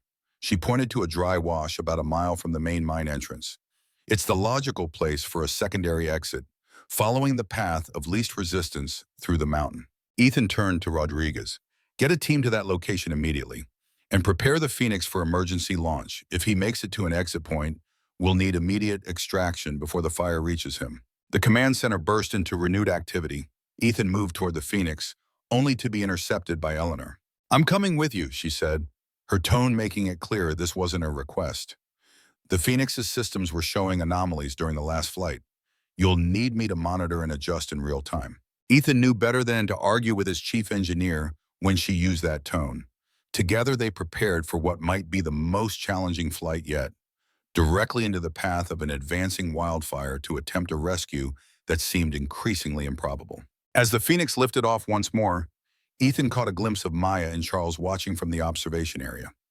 His daughter raised her hand in a gesture that was part wave, part salute, a silent promise that she believed in him, in their mission, in the technology that had brought their family together in such unexpected ways. The flight to the dry riverbed was a battle against nature itself. The fire had created its own weather system, generating violent updrafts and swirling vortices of superheated air. Even with Thomas Sullivan's revolutionary stabilization system, the Phoenix shuddered and bucked as Ethan fought to maintain control.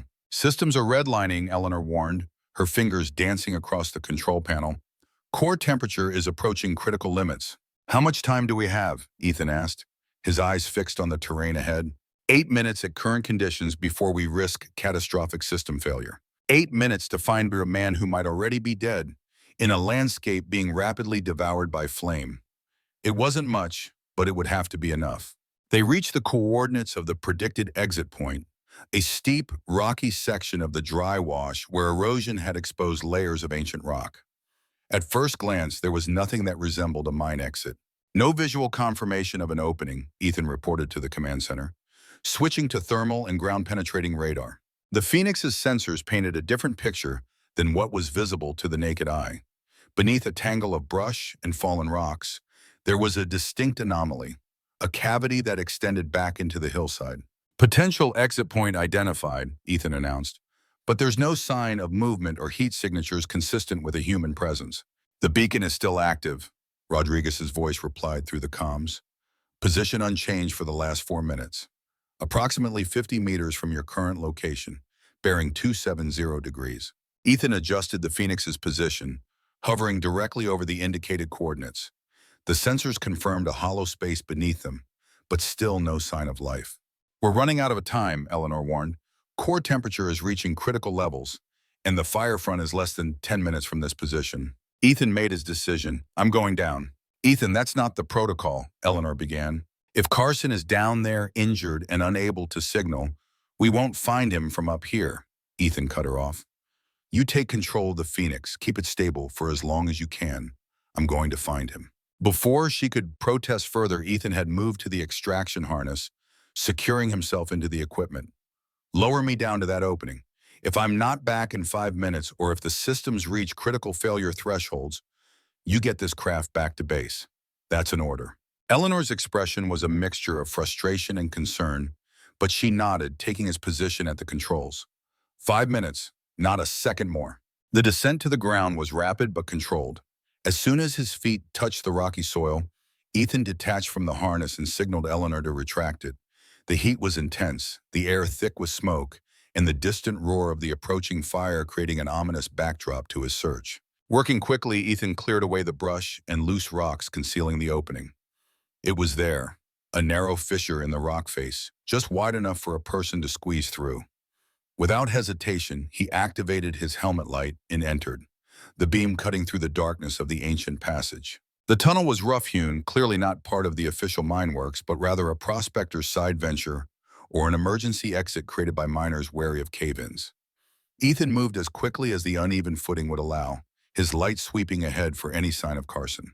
Carson, he called, his voice echoing in the confined space. William, can you hear me? For several tense moments, there was nothing but the sound of his own breathing and the distant rumble of the fire. Then faintly he heard it, a voice, weak but unmistakable. About time you showed up. Ethan's light found him then, Carson leaning heavily against the tunnel wall about 20 meters ahead. His rescue gear was torn and blackened, his face streaked with blood from a gash above his eye. But he was alive. You're a hard man to find, Ethan said, relief flooding through him as he reached the injured man. Carson managed a weak smile. Got caught in the initial collapse. Found this old tunnel. Been trying to reach the exit, but my leg's not cooperating. He gestured to his right leg, where a makeshift splint fashioned from equipment parts suggested a serious fracture. Well, you picked a good day to get it, kid, Ethan said, slipping his shoulder under Carson's arm to support him. We've got a ride waiting, but we need to move now. Fire's coming fast. Together, they made their way back toward the entrance, Carson wincing with each step, but maintaining the steady forward progress. As they neared the opening, Ethan's comm crackled to life. Ethan, we're at 4 minutes, Eleanor's voice was tense. System temperature is critical, and the wind patterns are shifting. The fire is accelerating toward your position. We're almost there, Ethan replied. Prepare for immediate extraction of 2. They emerged from the tunnel into a world transformed. In the short time Ethan had been underground, the sky had darkened to an apocalyptic red-black, and the air was a scorching wall of heat and smoke. Above them, the Phoenix hovered, its white surface now gray with ash, its rotors fighting against the violent air currents. The extraction harness descended, and Ethan quickly secured Carson into it. You first. Not standard protocol, Carson objected weakly. Neither is getting lost in a burning mine, Ethan countered. Up you go. He signaled Eleanor, and the harness began its ascent, carrying Carson to the relative safety of the Phoenix. As soon as the injured man was secured inside, the harness would return for Ethan. But as he watched Carson's ascent, a new sound reached him, the distinctive crack of wood yielding to flame. He turned to see the fire cresting the ridge less than a quarter-mile away, moving with terrifying speed as it consumed everything in its path. Ethan, the harness is malfunctioning. Eleanor's voice was tight with controlled panic. The winch is overheating. We can't lower it again. Ethan watched as Carson was safely pulled into the Phoenix, then made the only decision he could. Get out of here, now. We are not leaving you. The Phoenix won't survive another minute in these conditions. Ethan cut her off. You know it, I know it. Get Carson to medical. That's an order, Chief Engineer. There was a moment of silence. Then Eleanor's voice, professional despite the emotion behind it. Understood, Command, initiating emergency extraction.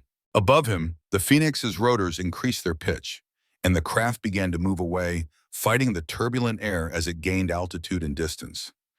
Ethan watched it go, a strange calm settling over him despite the dire circumstances. He turned to face the approaching fire, his mind already calculating options. The tunnel might provide temporary shelter, but with the air being rapidly consumed by the fire, it would quickly become a death trap from smoke and oxygen deprivation. The dry wash offered a potential path away from the flames, but he would be exposed, with little chance of outrunning the fire's advance. As he weighed his limited options, a sound caught his attention. Not the roar of the fire or the fading hum of the Phoenix, but something else, something familiar. A bark. Ethan spun around, disbelief and hope warring in his chest. There, bounding down the rocky slope toward him, was a silver-gray shape he would recognize anywhere. Ranger! The aging German shepherd reached him, pressing against his legs with unmistakable urgency, then turning to look back the way he had come. Following the dog's gaze, Ethan saw something that shouldn't have been possible. A second Phoenix, descending through the smoke and ash, hovering just above the ground about 50 yards away. And at the controls, her young face set in a mask of fierce determination, was Maya.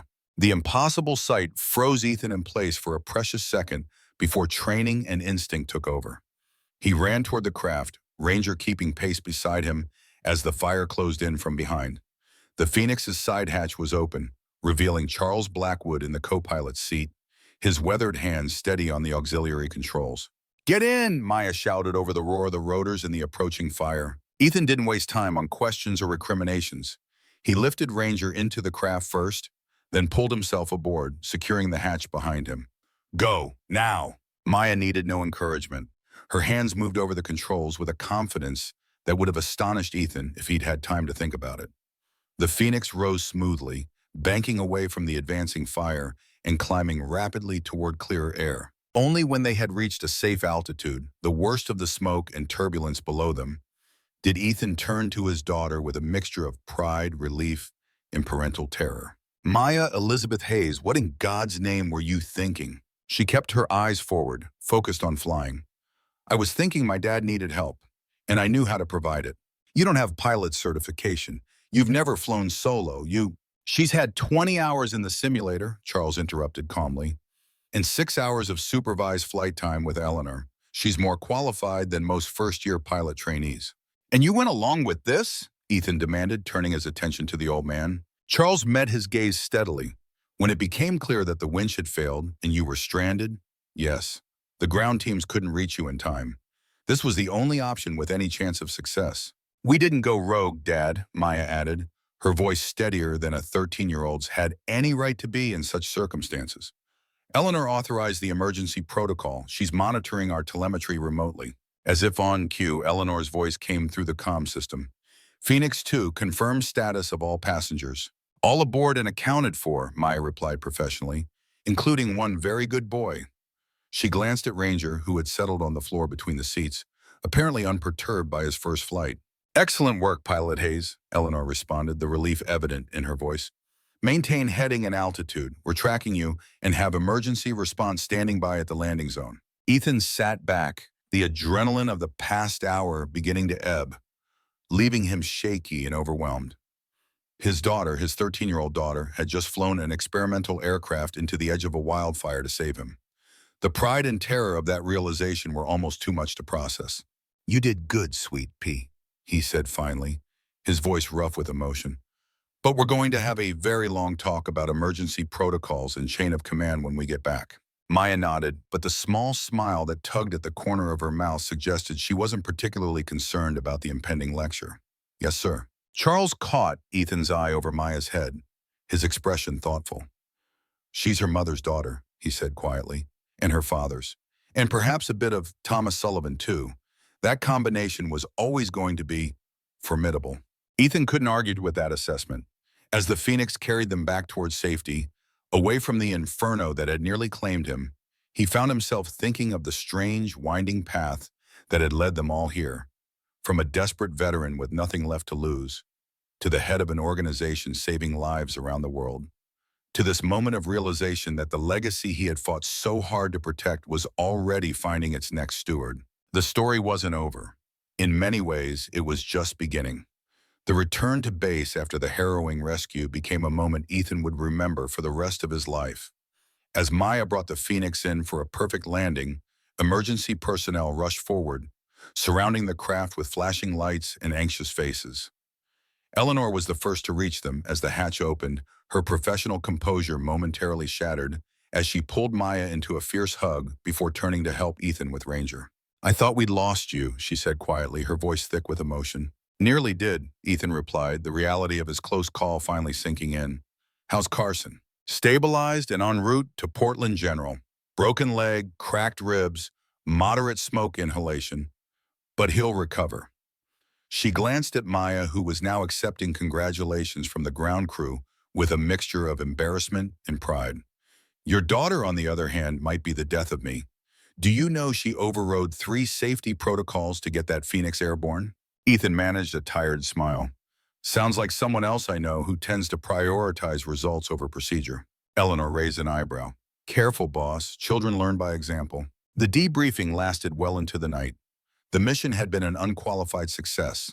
All civilians rescued, no fatalities among the response teams, and the data gathered from the Phoenix unit's performance in extreme conditions would prove invaluable for future operations. But it had also revealed vulnerabilities in their protocols and equipment that would need to be addressed before the next deployment. By the time Ethan finally made it back to the farm with Maya and Ranger, the first light of dawn was breaking over the eastern hills. Charles had returned separately, tactfully giving father and daughter space for the conversation they needed to have. Maya sat at the kitchen table, a mug of hot chocolate cradled in her hands, her young face showing the first signs of the adult she would become, thoughtful, determined, unafraid. Ranger lay at her feet, his aging body still protective, even in rest. "I'm not sorry," she said before Ethan could speak. "I'd do it again." Ethan sighed, pouring himself a cup of coffee from the pot Eleanor had thoughtfully started before they left the command center. "I know you would. That's what worries me." "You'd have done the same thing." "I have," Ethan acknowledged, "more times than I can count. And each time I had to live with the knowledge that if things went wrong, I might leave you without a father." He sat across from her, his eyes serious. "Do you understand what that means? To carry that responsibility?" Maya met his gaze directly. "I do. But I also understand what it means to be your daughter, to be Mom's daughter, to be part of what Grandpa Thomas started." She hesitated, then added quietly, "You always say we don't leave our people behind. Did you think that didn't apply to you?" The simple question struck Ethan with unexpected force. In his years as a Marine, in his life since then, he had always been the protector, the one who went back for others. The idea of being the one who needed rescue, who was worth rescuing, still sat uncomfortably with him.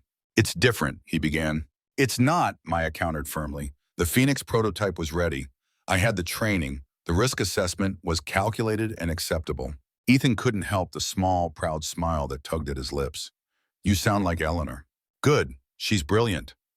Maya took a sip of her chocolate, then asked, "Am I grounded?" Ethan considered the question seriously. Conventional parenting wisdom would certainly suggest grounding a 13-year-old who had commandeered an experimental aircraft, no matter how noble the cause. But Maya had long since proven herself exceptional in every way. "No," he said finally, "but there are conditions. You will complete a full pilot certification program. No shortcuts, no special treatment. You will log at least 100 simulator hours before you touch the Phoenix controls again. And you will write a comprehensive analysis of every decision you made yesterday, with particular emphasis on the safety protocols you overrode." Maya's face brightened. "So I can keep flying?" "Under supervision, as part of your training," Ethan clarified, "and only if your grades stay perfect and your regular chores are completed." He leaned forward, his expression softening. "I'm proud of you, Sweet Pea. Terrified, but proud. You saved my life yesterday, and Ranger's." At the sound of his name, the aging shepherd lifted his head, regarding them both with intelligent eyes before settling back into his nap. Maya smiled, then yawned widely, the events of the past 24 hours finally catching up with her. I'm going to bed, unless you want me to write that analysis first? Sleep, Ethan advised. The analysis will wait until tomorrow, or today, technically. After Maya had gone upstairs, Ethan remained at the kitchen table, watching the sunrise paint the sky in hues of gold and rose. The house was quiet, the familiar creaks and sighs of the old farmhouse a comforting backdrop to his thoughts. The Phoenix Project had proven itself beyond his most optimistic projections. The technology worked, not perfectly, but well enough to have saved lives that would otherwise have been lost. Thomas Sullivan's vision, 50 years in the making, had finally been realized. Yet as he sat there, cradling his cooling coffee, Ethan couldn't shake the sense that a new chapter was beginning, one that might prove even more challenging than the battles he had already fought. 2 days later, his instinct was confirmed. The story of the dramatic wildfire rescue had spread rapidly. Despite Sullivan Technologies' best efforts to maintain operational security, details had leaked to the press, including Maya's role in the final extraction. The headlines ranged from the inspirational teenage hero pilot's rescue drone to save father, to the sensational child pilot, reckless endangerment or new generation of heroes. Ethan sat in his office at the Sullivan Technologies headquarters, scrolling through the coverage with a growing sense of unease. The publicity wasn't just uncomfortable, it was potentially dangerous. The more attention they attracted, the more vulnerable they became to those who might covet their technology for less humanitarian purposes. A soft knock at the door interrupted his thoughts. Eleanor entered, a tablet in her hand and concern etched on her face. "You've seen the coverage?" she asked, though it wasn't really a question. Ethan nodded grimly. "All of it, including the feature that somehow got hold of Maya's school photo." Eleanor winced. "We're working on getting that taken down. Privacy laws regarding minors should help us there. But there's something else you need to see." She handed him the tablet. "This just went live an hour ago." It was a press release from Westfield Dynamics announcing the successful testing of their new Valkyrie autonomous response system, a military-grade drone platform designed for high-risk extraction and tactical deployment in hostile environments. The accompanying photo showed a sleek black aircraft that bore an unmistakable resemblance to the Phoenix, though with obvious weapons mounting points that the Sullivan design deliberately lacked. "They've been watching us," Ethan said quietly, "studying our deployments, reverse engineering our systems." "Not successfully," Eleanor pointed out. "According to our sources, the Valkyrie system has suffered multiple critical failures during testing. Their stabilization technology is fundamentally flawed, a poor imitation of Thomas's design. But they're rushing it into production anyway, pushing for military adoption before the flaws become apparent." Ethan set the tablet down, a cold anger settling in his chest. Henderson's going to get people killed. Pilots, civilians. It doesn't matter to him as long as he gets the contracts. "There's more," Eleanor said reluctantly. "Our legal team reports that Westfield has filed 7 patent applications in the past month alone, all of them attempting to claim key aspects of our technology as their own innovation. That's absurd. We have the original designs, the court judgments, everything documented." "Yes, but litigation is expensive and time-consuming. Henderson doesn't need to win. He just needs to create enough legal confusion to delay us while he secures military contracts." Eleanor hesitated, then added, "And there's the matter of the Blackwood connection." Ethan looked up sharply. "What are you talking about?" "According to our research team, James Henderson worked for Blackwood Construction from 1995 to 2005 in their International Development Division," he reported directly to Charles. The revelation hit Ethan like a physical blow. After all these years, after everything they had been through together, could Charles still be playing some deeper game? As if sensing his thoughts, Eleanor shook her head. "For what it's worth, I don't think Charles is involved in Henderson's current activities. But it does suggest that Henderson's interest in your farm 5 years ago wasn't a coincidence. He may have known exactly what he was looking for." Ethan nodded slowly, processing this new information. "Increase security across all facilities. Review all personnel files for anyone with previous connections to Henderson or Westfield, and set up a meeting with Sarah and the legal team. If Henderson wants a fight, we'll give him one." After Eleanor left, Ethan sat motionless, staring out the window at the Sullivan Technologies campus. What had begun as a desperate fight for survival had evolved into something much larger. A battle not just for his family's future, but for the very soul of Thomas Sullivan's legacy. His phone buzzed with an incoming message from Maya. "Grandpa Charles is taking me for ice cream after school. That okay?" The simple, normal question felt like a lifeline amid the growing complications. "Yes, home by 6, he replied, adding a smile emoji that Maya had once told him made him look less intense. Whatever storm was gathering on the horizon, they would face it together, as a family. The legal counter-offensive against Westfield Dynamics moved with the precision and focus that had become Sullivan Technology's hallmark. Sarah Mitchell assembled a formidable team of patent attorneys and technology specialists, filing preemptive challenges to Henderson's applications while simultaneously strengthening the protections around their own intellectual property. But Henderson proved a more cunning adversary than anticipated. As Sullivan's legal team focused on the patent front, Westfield launched a multi-pronged public relations campaign. They positioned themselves as innovators unfairly stifled by a competitor with monopolistic practices. They highlighted their commitment to national security in contrast to Sullivan's strictly civilian applications. Most insidiously, they began raising questions about the safety and ethics of Sullivan's practice of employing veterans with combat trauma, subtly suggesting that entrusting such advanced technology to individuals with PTSD posed an inherent risk to public safety. It was this last attack that struck the deepest nerve. On a rainy November morning, Ethan arrived at headquarters to find Rodriguez waiting in his office, his normally impassive face tight with controlled anger. "Have you seen this?" he asked without preamble, sliding a tablet across the desk. It was an op-ed in a major national newspaper, penned by a security expert with ties to several defense contractors.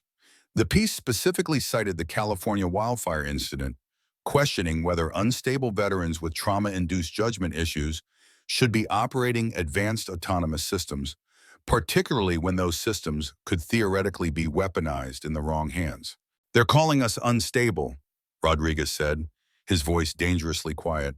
"They're using our service, our sacrifices, to discredit us." Ethan felt a familiar cold fury building in his chest, the same anger he had experienced when Charles Blackwood had used his PTSD as a weapon against him in their custody battle. But years of discipline and leadership had taught him to channel such emotions productively. "They're scared," he said simply. "We're winning on the technical front, we're winning in the field, and we're winning the legal battle, so they're trying to turn public opinion against us." "What do we do about it?" Rodriguez asked, his military training asserting itself as he looked to his commander for direction. Ethan considered the question carefully. A direct counterattack might only legitimize the accusations. Ignoring them risked allowing the narrative to take hold in the public consciousness. "We show them who we really are," he decided. "Not with words, but with actions. How's Carson's recovery coming along?" Rodriguez looked momentarily confused by the change of subject. "Good. He's starting physical therapy next week, ahead of schedule. Doctors say he should regain full mobility within 6 months." "Perfect. Set up a press conference. We're going to announce our newest initiative, the Sullivan Veterans Training Program. Full certification and employment pathways for veterans transitioning to civilian life, with emphasis on those recovering from physical and psychological injuries." Understanding dawned in Rodriguez's eyes. "We turn their attack into an opportunity." "Exactly. They want to paint us as unstable? We'll show the world that veterans are exactly the people you want handling life or death rescue operations, disciplined, experienced, and intimately familiar with operating under pressure." The strategy worked brilliantly. The press conference, featuring Carson in his wheelchair, delivering a powerful statement about his experience in recovery, generated overwhelmingly positive coverage.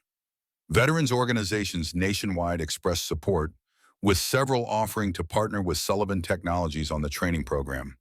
Within a week, the narrative had shifted from questioning veterans' fitness to celebrating Sullivan's commitment to those who had served. Henderson's response was swift and telling. Rather than continuing the public relations battle, Westfield Dynamics accelerated their production timeline, announcing that the Valkyrie system would begin military trials within the month, far sooner than industry experts considered prudent for such complex technology. "They're getting desperate," Charles observed during one of his now regular visits to the Sullivan campus. He and Ethan were walking through the testing grounds, watching as Maya conducted her supervised flight training in one of the basic training drones. At 13, she was by far the youngest pilot in the program, but her skill and instinctive understanding of the aircraft's systems had already earned the respect of instructors twice her age. Desperate and dangerous, Ethan agreed. Our technical team says they can't possibly have resolved the stabilization issues in their system. If they deploy under actual combat conditions, people will die, Charles finished grimly. Not just pilots, but anyone in the vicinity if one of those drones loses control at speed. They walked in silence for a moment, both watching as Maya executed a perfect series of maneuvers above the training course. Finally, Charles spoke again, his voice uncharacteristically hesitant. You know, I worked with Henderson for 10 years. Hired him myself for the international division. Eleanor mentioned that, Ethan said neutrally. Charles nodded, unsurprised. Your chief engineer is thorough. What she may not know is why I fired him in 2005. He paused, his weathered face troubled with old memories. We were developing a resort complex in Southeast Asia. Beautiful location, but challenging terrain. Henderson was overseeing the project when a local environmental inspector raised concerns about the foundation work potentially destabilizing the hillside above a village. Let me guess, Henderson ignored the warning? Worse, he falsified the inspection reports, bribed local officials to look the other way. Construction continued for 3 months before the truth came out. By then it was too late. The first monsoon rains triggered exactly the landslide the inspector had predicted. 3 villagers died, including a child. Ethan stopped walking, turning to face the older man directly. And you fired him for that? I did more than fire him, Charles said, meeting Ethan's gaze steadily.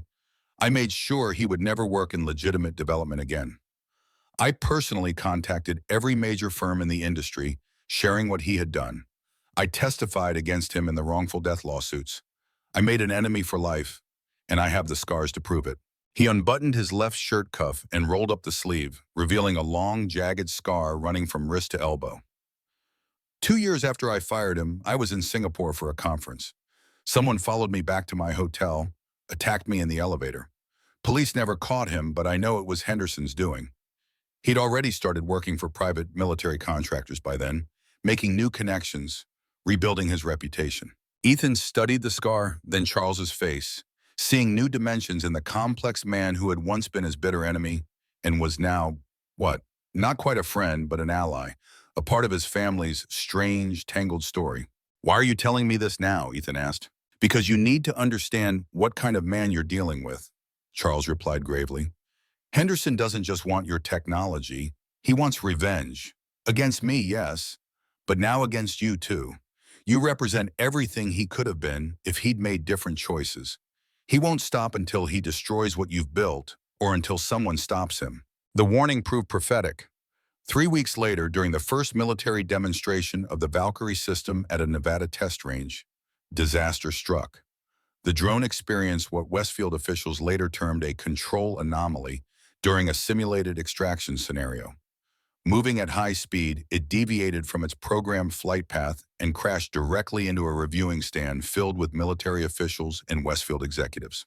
The resulting explosion killed 3 people, 2 Air Force officers and a Defense Department procurement specialist, and injured 17 others. James Henderson, who had been standing at the far end of the platform, escaped with minor injuries. The news reached Sullivan Technologies within the hour. Ethan immediately called an emergency meeting of his senior team, including Charles, who had been consulting on a new facility design. This changes everything, Ethan began as soon as everyone was assembled. The Pentagon has already announced a complete freeze on all autonomous drone contracts pending a full investigation. That affects us as well as Westfield, even though our systems are completely different. The press is already linking us by association, Sarah added grimly. Not directly blaming us, but there are headlines referring to drone technology dangers without distinguishing between military and civilian applications. What about the survivors? Ethan asked. The injured? Multiple critical injuries, Eleanor reported. Burns, shrapnel wounds, trauma from the structural collapse. 3 still in surgery at the trauma center in Las Vegas. Ethan was quiet for a moment, his mind racing through the implications and possible responses. Then he looked up, his decision made. Eleanor, I want a complete technical analysis of what went wrong with the Valkyrie, based on whatever data we can legally obtain. I want to know exactly how their system differs from ours and why it failed. He turned to Sarah. Draft a public statement expressing condolences for the victims and their families. Respectful, compassionate, no technical details or attempts to distance ourselves from Westfield. He paused, then continued with the most controversial part of his plan. And I want the Phoenix ready for a humanitarian deployment within 24 hours. A stunned silence fell over the room. It was Rodriguez who finally spoke. Boss, with all due respect, this might not be the best time for a high-profile demonstration. The public is going to be skeptical of any drone technology right now. This isn't about public relations, Ethan countered. It's about what Thomas Sullivan built this technology to do. Save lives. Right now, there are people fighting for their lives in a Las Vegas trauma center because Henderson rushed an unstable weapons platform into testing. We have the ability to help them with our medical transport capabilities. Not doing so would be a betrayal of everything we stand for. Understanding dawned in Eleanor's eyes. You want to offer the Phoenix as a medical transport for the critically injured victims. Exactly. Our units can get them from Las Vegas to the specialized burn unit in San Francisco in half the time of a conventional air ambulance, with better stability and less physiological stress on critical patients. Ethan's gaze swept the room, taking in the mixture of concern and dawning support on his team's faces. This isn't about proving Henderson wrong. It's about doing what's right. The next 24 hours were a blur of activity. While Eleanor led the technical preparation of the Phoenix units, Sarah navigated the complex legal and regulatory hurdles of offering emergency medical support during an active military investigation. Charles leveraged his considerable political connections to ensure their offer reached the right decision-makers, bypassing the bureaucratic tangle that might otherwise have delayed approval. By dawn the following day, 2 Phoenix units were airborne, bound for Las Vegas with medical specialists aboard. The mission had been approved not through normal channels, but by direct intervention from the Secretary of Defense, a former combat surgeon who recognized the value of getting critically injured patients to specialized care as quickly as possible. Ethan watched from the command center as the Phoenix units made their approach to the Las Vegas Medical Center, their white forms elegant and purposeful against the desert sky. This was what Thomas Sullivan had envisioned. Technology that transcended politics and profit to serve humanity in its moments of greatest need. The transfer of patients went flawlessly. 3 burn victims, including a young Air Force lieutenant whose survival had been considered questionable, were carefully loaded aboard the Phoenix units with their medical teams. The aircraft's advanced stabilization systems ensured a smooth flight despite significant turbulence over the Sierra Nevada mountains, delivering the patients to San Francisco's renowned burn center in record time. By evening, the first cautiously optimistic medical updates were coming in. All 3 patients were stable, with improved prognoses thanks to the specialized care they were now receiving. What could have been a day of tragedy and recrimination had instead become a testament to the power of technology properly applied. The media coverage reflected this transformation. Headlines that had earlier questioned the safety of all drone technology now drew clear distinctions between Westfield's failed military application and Sullivan's life-saving civilian systems. Medical experts praised the Phoenix's smooth flight characteristics and the resulting reduced stress on critically injured patients. Military officials, speaking off the record, expressed renewed interest in Sullivan's technology, not as a weapons platform, but specifically for combat medical evacuation and search and rescue. As Ethan reviewed this coverage in his office late that night, a notification popped up on his screen. A breaking news alert. The Pentagon had announced the indefinite suspension of all contracts with Westfield Dynamics pending a full investigation into the test range disaster. Preliminary findings suggested critical design flaws that Westfield executives, including Henderson, had been aware of but had concealed from military inspectors. A soft knock at his door drew his attention. Charles entered, looking tired but satisfied. In his hand was a small glass of whiskey, which he set on Ethan's desk before taking a seat across from him. "You did good today," the old man said simply. "Thomas would be proud." Ethan nodded his thanks, both for the compliment and the drink. "It's not over. Henderson won't go down without a fight." "No, he won't," Charles agreed. "But he's lost his most powerful allies. The military won't touch him now, not after this disaster. His board of directors is already discussing his removal. His investors are fleeing." He took a sip of his own whiskey. "He's dangerous, but he's also desperate, and desperate men make mistakes." As if on cue, Ethan's secure phone buzzed with an incoming message from an unknown number. The text was simple and chilling. "You haven't won. What you love most is still vulnerable." Ethan showed the message to Charles, whose face darkened with concern. Maya, he said, giving voice to Ethan's immediate fear. She's at home with Rodriguez's wife, Ethan said, already dialing. I added security after the Nevada incident, just as a precaution. The call connected, and the tension in Ethan's shoulders eased slightly as he heard Maya's voice, cheerful and unconcerned as she told him about her day at school and the progress she was making on her science project.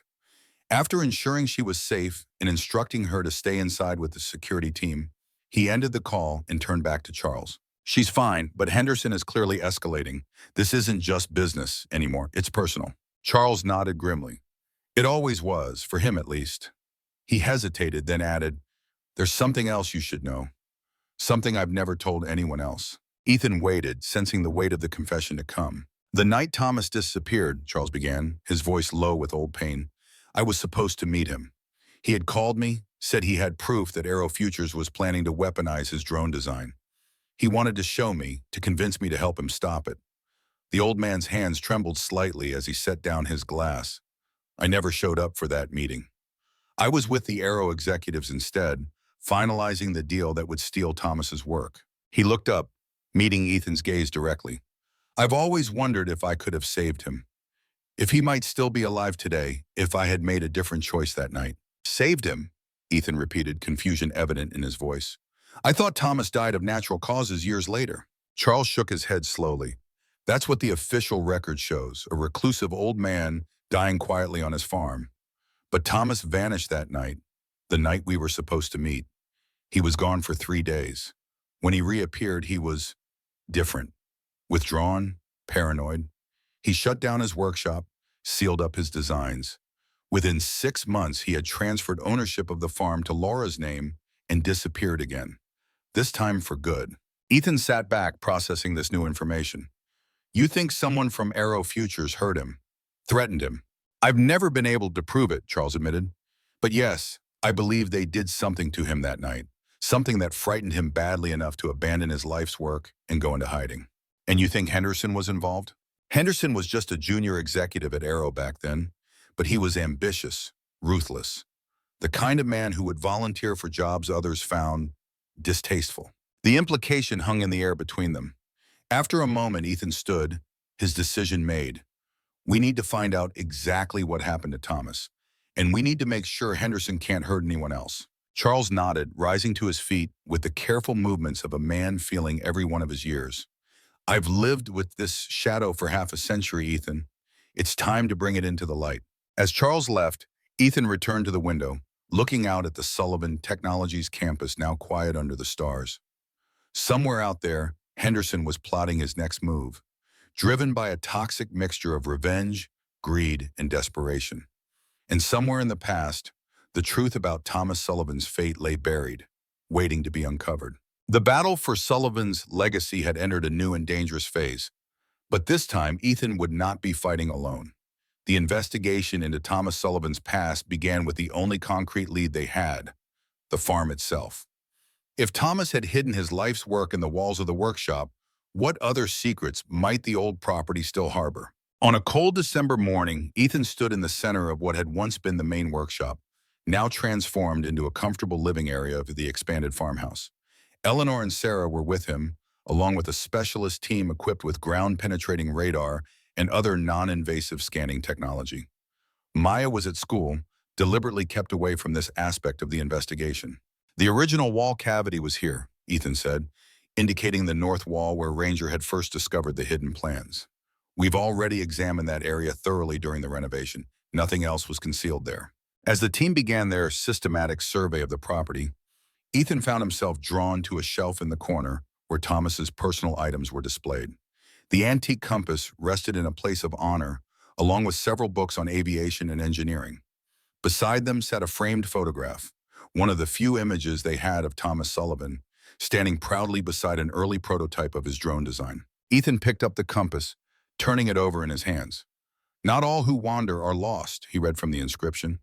On a sudden impulse, he opened the compass case fully, examining the aged instrument with careful fingers. As he tilted it under the light, he noticed something unusual, a slight unevenness in the backing plate. Eleanor, he called softly, do you have a precision screwdriver set? With delicate movements, he loosened the small screws holding the backing plate in place. The plate came away easily, revealing a hidden compartment beneath, and within it, a small data storage device, no larger than a thumbnail, carefully wrapped in protective material. A micro SD card, Ethan confirmed, carefully extracting the tiny device.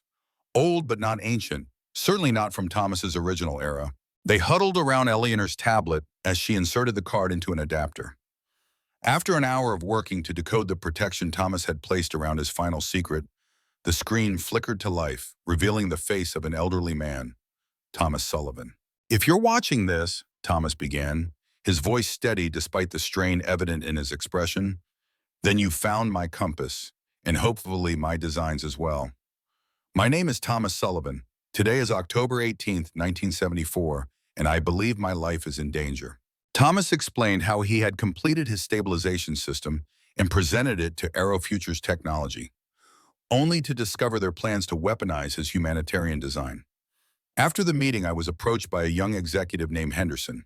He warned me that technologies like mine belong to those who can protect them." The threat was thinly veiled. Thomas mentioned his planned meeting with Charles Blackwood, expressing hope that his son-in-law would help protect his work. Then the recording jumped forward 3 days, showing a haggard, frightened Thomas. "They came for me," he whispered. "The night I was to meet Charles. 2 men forced their way in. They made it clear what would happen if I didn't cooperate. Not just to me, but to Laura, to her baby, my grandchild." Thomas explained how he had signed papers transferring rights to Aero, but had hidden his true designs. "If you're watching this, you're that someone who found what Aero never could. Use it wisely. Use it for good." The recording ended, leaving a profound silence in its wake. Ethan stood motionless, absorbing the weight of Thomas Sullivan's final testimony and the responsibility it placed on his shoulders. "We need to call Charles," he said finally. "He should see this." But before Eleanor could respond, Sarah burst into the room, her phone clutched in her hand. "Ethan, it's the school. Maya never arrived this morning. Her security detail was found unconscious in their vehicle 3 blocks from campus." The world seemed to tilt beneath Ethan's feet, Thomas's words echoing in his mind. "They made it clear what would happen. Not just to me, but to Laura, to her baby." "Henderson," he said, the name like ash in his mouth. "There's more," Sarah continued. "A witness reported seeing Maya being taken by 2 men in a black SUV. A flight plan filed at a nearby airfield indicates they were headed to a remote property in eastern Oregon, a hunting lodge owned by a subsidiary of Westfield Dynamics." Ethan was already moving, his mind racing through options, assets, response times. "Eleanor, I need the Phoenix prepped for immediate launch. Full tactical configuration." As they moved with urgent purpose towards Sullivan Technologies headquarters, Ethan's phone vibrated with an incoming call from an unknown number. "Hayes," Henderson's voice was smooth, satisfied. "I imagine by now you've discovered your daughter is missing. If you harm her in any way—" Now, Henderson interrupted. "Let's not resort to cliched threats. Maya is perfectly safe, uncomfortable perhaps, but unharmed. Whether she stays that way depends entirely on you. What do you want?" "What I've always wanted. Sullivan's technology, the complete unredacted designs, the stabilization calculations. Everything. You have 6 hours to deliver them to coordinates I'll send you. Come alone or with Charles if you prefer. A family reunion of sorts." "I want proof that Maya is alive and well," Ethan demanded. There was a brief pause, then Maya's voice came through the speaker. "Dad, don't give them anything. They're after Grandpa Thomas's—" Her voice cut off abruptly. Henderson returned, a new edge to his tone. "Spirited girl. Reminds me of her great-grandfather. Same misplaced idealism. 6 hours, Hayes." By the time Charles arrived at Sullivan Technologies, the response plan was already taking shape. The command center hummed with focused energy as Eleanor led the technical team in preparing the Phoenix for its most critical mission yet. "This is my fault," Charles said after being briefed. "Henderson is using Maya to get to me as much as to you, to punish me for the past." "Blame won't help Maya," Ethan replied. "We need to focus on getting her back safely." Ethan led him to the central display where a topographical map showed the hunting lodge. "Henderson expects us to either capitulate or attempt a conventional rescue, neither of which ends well for Maya, so we're going to give him something he doesn't expect." He gestured to the modified Phoenix being prepared in the hangar below. "This version includes enhanced thermal imaging, that can see through walls, communications jammers, and acoustic dampening technology that makes it nearly silent in flight. "You're planning a stealth insertion," Charles observed, "but Henderson will be expecting something like that." "He will," Ethan agreed, "which is why we're not just sending in the Phoenix. We're sending in Ranger." As if summoned by his name, the aging German shepherd padded into the command center, followed by the veterinary specialist who had been outfitting him with a custom-designed tactical harness. Despite his years, Ranger moved with purpose, his intelligent eyes fixed on Ethan. "Ranger knows Maya's scent better than anyone," Ethan explained. "The harness includes a miniaturized thermal imaging system and a communication link. Once the Phoenix gets us close enough, Ranger will lead us directly to Maya, while our team creates a diversion on the opposite side of the property." "Besides," Ethan added, looking up at Charles, "Henderson is expecting one or both of us to deliver the technology, and that's exactly what we're going to do. Just not in the way he thinks." The Phoenix lifted off in the gathering dusk, its sleek white form barely visible against the darkening sky. Ethan sat at the controls, the familiar systems responding to his touch with precision. Beside him, Charles monitored the communications and navigation systems, his business attire replaced by practical tactical gear. In the main cabin, Rodriguez led the final checks with the strike team, 4 veterans with specialized skills in extraction operations. Ranger sat calmly among them, his harness now fully activated, the miniature cameras and sensors feeding data to the mission control systems. As they approached the target area, Ethan engaged the Phoenix's stealth systems. The rotor noise reduced to a whisper as the acoustic dampening technology activated. The aircraft descended into a small clearing just over a mile from the hunting lodge, settling onto the forest floor with barely a sound. The strike team deployed in practice formation, establishing a perimeter around the aircraft. Cheyenne. Ranger emerged with his handler, already orientating toward the lodge, his nose testing the air. "Diversion team, execute in 5 minutes," Ethan instructed over the secure comm system. "Remember, the priority is creating enough noise and confusion to draw attention away from the main lodge." Ethan and Charles moved out, taking the longer approach that would bring them to the main entrance, carrying a secure case supposedly containing the complete Sullivan technology, in reality a sophisticated decoy designed by Eleanor to pass initial inspection but ultimately prove worthless. Rodriguez's team, with Ranger in the lead, melted into the forest, taking a more circuitous route toward the rear of the lodge where security was likely to be thinner. As Ethan and Charles emerged from the tree line onto the gravel drive, security personnel immediately intercepted them and escorted them inside. The interior of the lodge was a cavernous main hall with exposed beams and a massive stone fireplace. James Henderson stood at the center of the room, flanked by 2 more security personnel. "Gentlemen," he greeted them with a thin smile, "how cooperative of you to arrive early. I trust you've brought what we discussed." Ethan held up the secure case. Everything Sullivan developed. The complete stabilization calculations, design specifications, testing data, all of it. Henderson's eyes gleamed with barely concealed triumph. "Excellent. Though I must admit, I'm surprised you capitulated so easily." "My daughter's life is worth more than any technology," Ethan replied evenly. "Where is she?" Henderson made a dismissive gesture. "Safe. She'll be released once I've verified the authenticity of what you've brought." A subtle vibration from Ethan's watch indicated that the diversion team was in position, ready to execute on his command. Simultaneously, a message appeared on the display. Rodriguez reporting that Ranger had picked up Maya's scent and was leading them to the West Wing. "The technology first," Ethan said, playing for time. "Then we discuss Maya's release." Henderson gestured to one of his men, who stepped forward to take the case from Ethan. "My expert will verify the contents. It shouldn't take long, assuming you haven't tried anything foolish." As the man moved away with the case, Ethan caught Charles's eye and gave an almost imperceptible nod. It was time. Outside, the night erupted with sound and light as the diversion team sprang into action. Multiple flashbang grenades detonated near the perimeter, accompanied by the distinctive whine of drones flying in erratic patterns over the property. The security system immediately registered the breach, alarms blaring throughout the lodge. Henderson's head snapped up, his expression hardening. "What is this?" "Sounds like trouble," Ethan observed calmly. "Maybe someone else is interested in Sullivan's technology." As security personnel rushed to respond to the perceived threat, the real operation was unfolding in the West Wing. Through his concealed earpiece, Ethan could hear Rodriguez's terse updates. Ranger had led them directly to a locked room on the 2nd floor. Two guards neutralized. Door secured with electronic lock, being bypassed now. Something's wrong, Henderson muttered, reaching for his own sidearm. This is too coordinated to be coincidence. His gaze snapped to Ethan. What have you done? Before Ethan could respond, Rodriguez's voice came through the earpiece. Package secured. Repeat. Package secured. Exfil in progress. Relief flooded through Ethan, quickly masked behind a neutral expression. Maya was safe, being escorted out through the rear of the building while Henderson's attention was focused on the diversionary action at the front. Until a guard burst into the hall from the West Wing corridor. Sir, the girl is gone. Johnson and Mercer are down. Henderson's face contorted with rage. In one fluid motion, he raised his weapon, aiming directly at Ethan. You never intended to deliver the technology. This was all a distraction. Lower your weapon, Henderson, Charles said, his voice commanding despite the danger. It's over. There's always a way out, Henderson snarled. His finger tightened on the trigger. What happened next seemed to unfold in slow motion.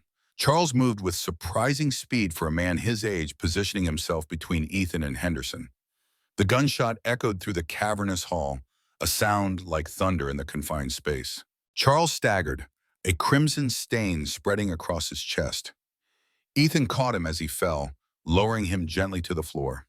In the confusion, Henderson turned and fled toward the rear of the lodge, disappearing down the West Wing corridor. Go, Charles gasped, clutching at Ethan's arm. Go after him. Don't let him escape. With a final squeeze to Charles's shoulder, Ethan rose and sprinted after Henderson. The corridor ended at a set of double doors leading to a private veranda.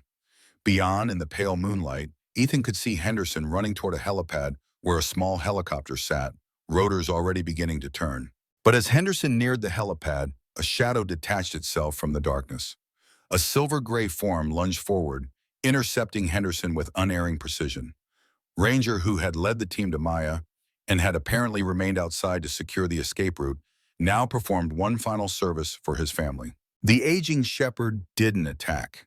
He simply blocked Henderson's path, standing firm with hackles raised, a low growl emanating from deep in his chest. Henderson skidded to a halt, raising his weapon in panic. Ranger down! Ethan shouted, closing the distance rapidly. The dog instantly dropped flat, just as Henderson fired, the bullet passing harmlessly overhead. Before he could fire again, Ethan tackled him, the momentum carrying both men to the ground.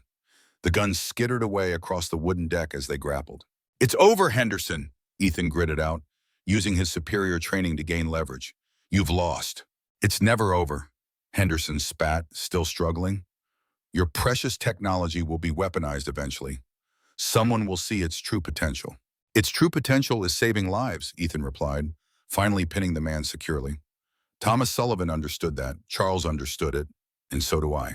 As if summoned by the mention of his former master, Ranger approached, standing guard over the subdued Henderson until Rodriguez and his team arrived to take the man into custody. 2 weeks later, on a clear winter morning, Ethan stood with Maya on the porch of the farmhouse, watching as a car approached up the long drive. Ranger lay at their feet, content in the weak sunshine, his muzzle now completely white, but his eyes still bright and alert. Is that him? Maya asked, bouncing slightly on her toes with anticipation. That's him, Ethan confirmed, smiling at his daughter's excitement. The car stopped, and Charles Blackwood emerged slowly, leaning on a cane. The bullet had collapsed his lung and broken 2 ribs, but thanks to prompt medical attention and his own stubborn refusal to succumb, he had survived. Maya ran to meet him, careful not to hug him too tightly as she helped him up the porch steps. Grandpa Charles, we made you lunch and Dad said you can stay in the guest room as long as you need to for your recovery. As they settled in the living room, the same space that had once been Thomas's workshop, Ethan brought out a package that had arrived that morning. This came for you, he said, handing it to Charles, from the Department of Justice. Charles opened it carefully, revealing an official-looking document. As he read, his expression shifted from curiosity to profound emotion.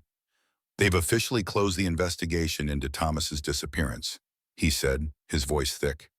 With Henderson's confession and the evidence from Thomas's recording, they've posthumously cleared his name of any wrongdoing in the Aero Futures case. He looked up at Ethan, eyes bright with unshed tears. After 50 years, he's finally vindicated. And what about Westfield Dynamics, Maya asked. Dissolved, Ethan answered. The board voted to liquidate after Henderson's arrest and the Pentagon's cancellation of all contracts. Their assets are being sold off to cover legal settlements with the victims of the Valkyrie disaster. And our technology? She pressed. Is it safe now? Ethan exchanged a glance with Charles. As safe as anything can be in this world. The Sullivan humanitarian drone system is now protected by international patents and overseen by the Foundation. It can never be weaponized or used for military purposes. Charles nodded his agreement. Your great-grandfather's vision is secure, Maya. The technology will save lives, just as he intended. You know, Charles said thoughtfully, Thomas would be amazed to see what his work has become. Not just the technology itself, but what it's created, the community, the purpose it's given to so many. Especially the Veterans Program, Ethan added. 67 graduates already, all employed either with us or with partner organizations, making a difference. Maya leaned forward, her expression serious beyond her years. I've been thinking about that. What if we expanded the program? Not just for veterans, but for kids who are interested in engineering and aviation? A scholarship program maybe, in Grandpa Thomas's name. Charles smiled at her, pride evident in his expression. I think that's an excellent idea. As they continued planning, imagining new ways to honor and extend Thomas Sullivan's legacy, Ranger lifted his head, ears perked toward the window. Outside, the first soft flakes of snow had begun to fall, transforming the landscape into a pristine white canvas, a blank page on which the next chapter of their story would be written. Ethan watched his daughter and Charles, heads bent together over preliminary sketches for the scholarship program, and felt a profound sense of rightness. What had begun in desperation on a stormy night 5 years ago had evolved into something none of them could have imagined. A family forged not just by blood, but by shared purpose, by forgiveness, by the determination to use their unique gifts to make the world a better place. Thomas Sullivan's compass sat on the mantel, its needle pointing true north, a reminder that even the longest journey begins with knowing which direction to travel. Beside it lay the original model drone, preserved as a testament to the power of vision and perseverance. Outside, the snow continued to fall, quieting the world, covering old scars, creating new possibilities. Within the warmth of the farmhouse that had once sheltered a brilliant man's dreams and now harbored their continuation, a family gathered in peace, secure in the knowledge that some legacies transcend time, some bonds survive even the harshest tests, and some journeys, though they begin in darkness, lead eventually to light. Ranger, faithful guardian through it all, sighed contentedly and closed his eyes, his mission complete, his family safe at last.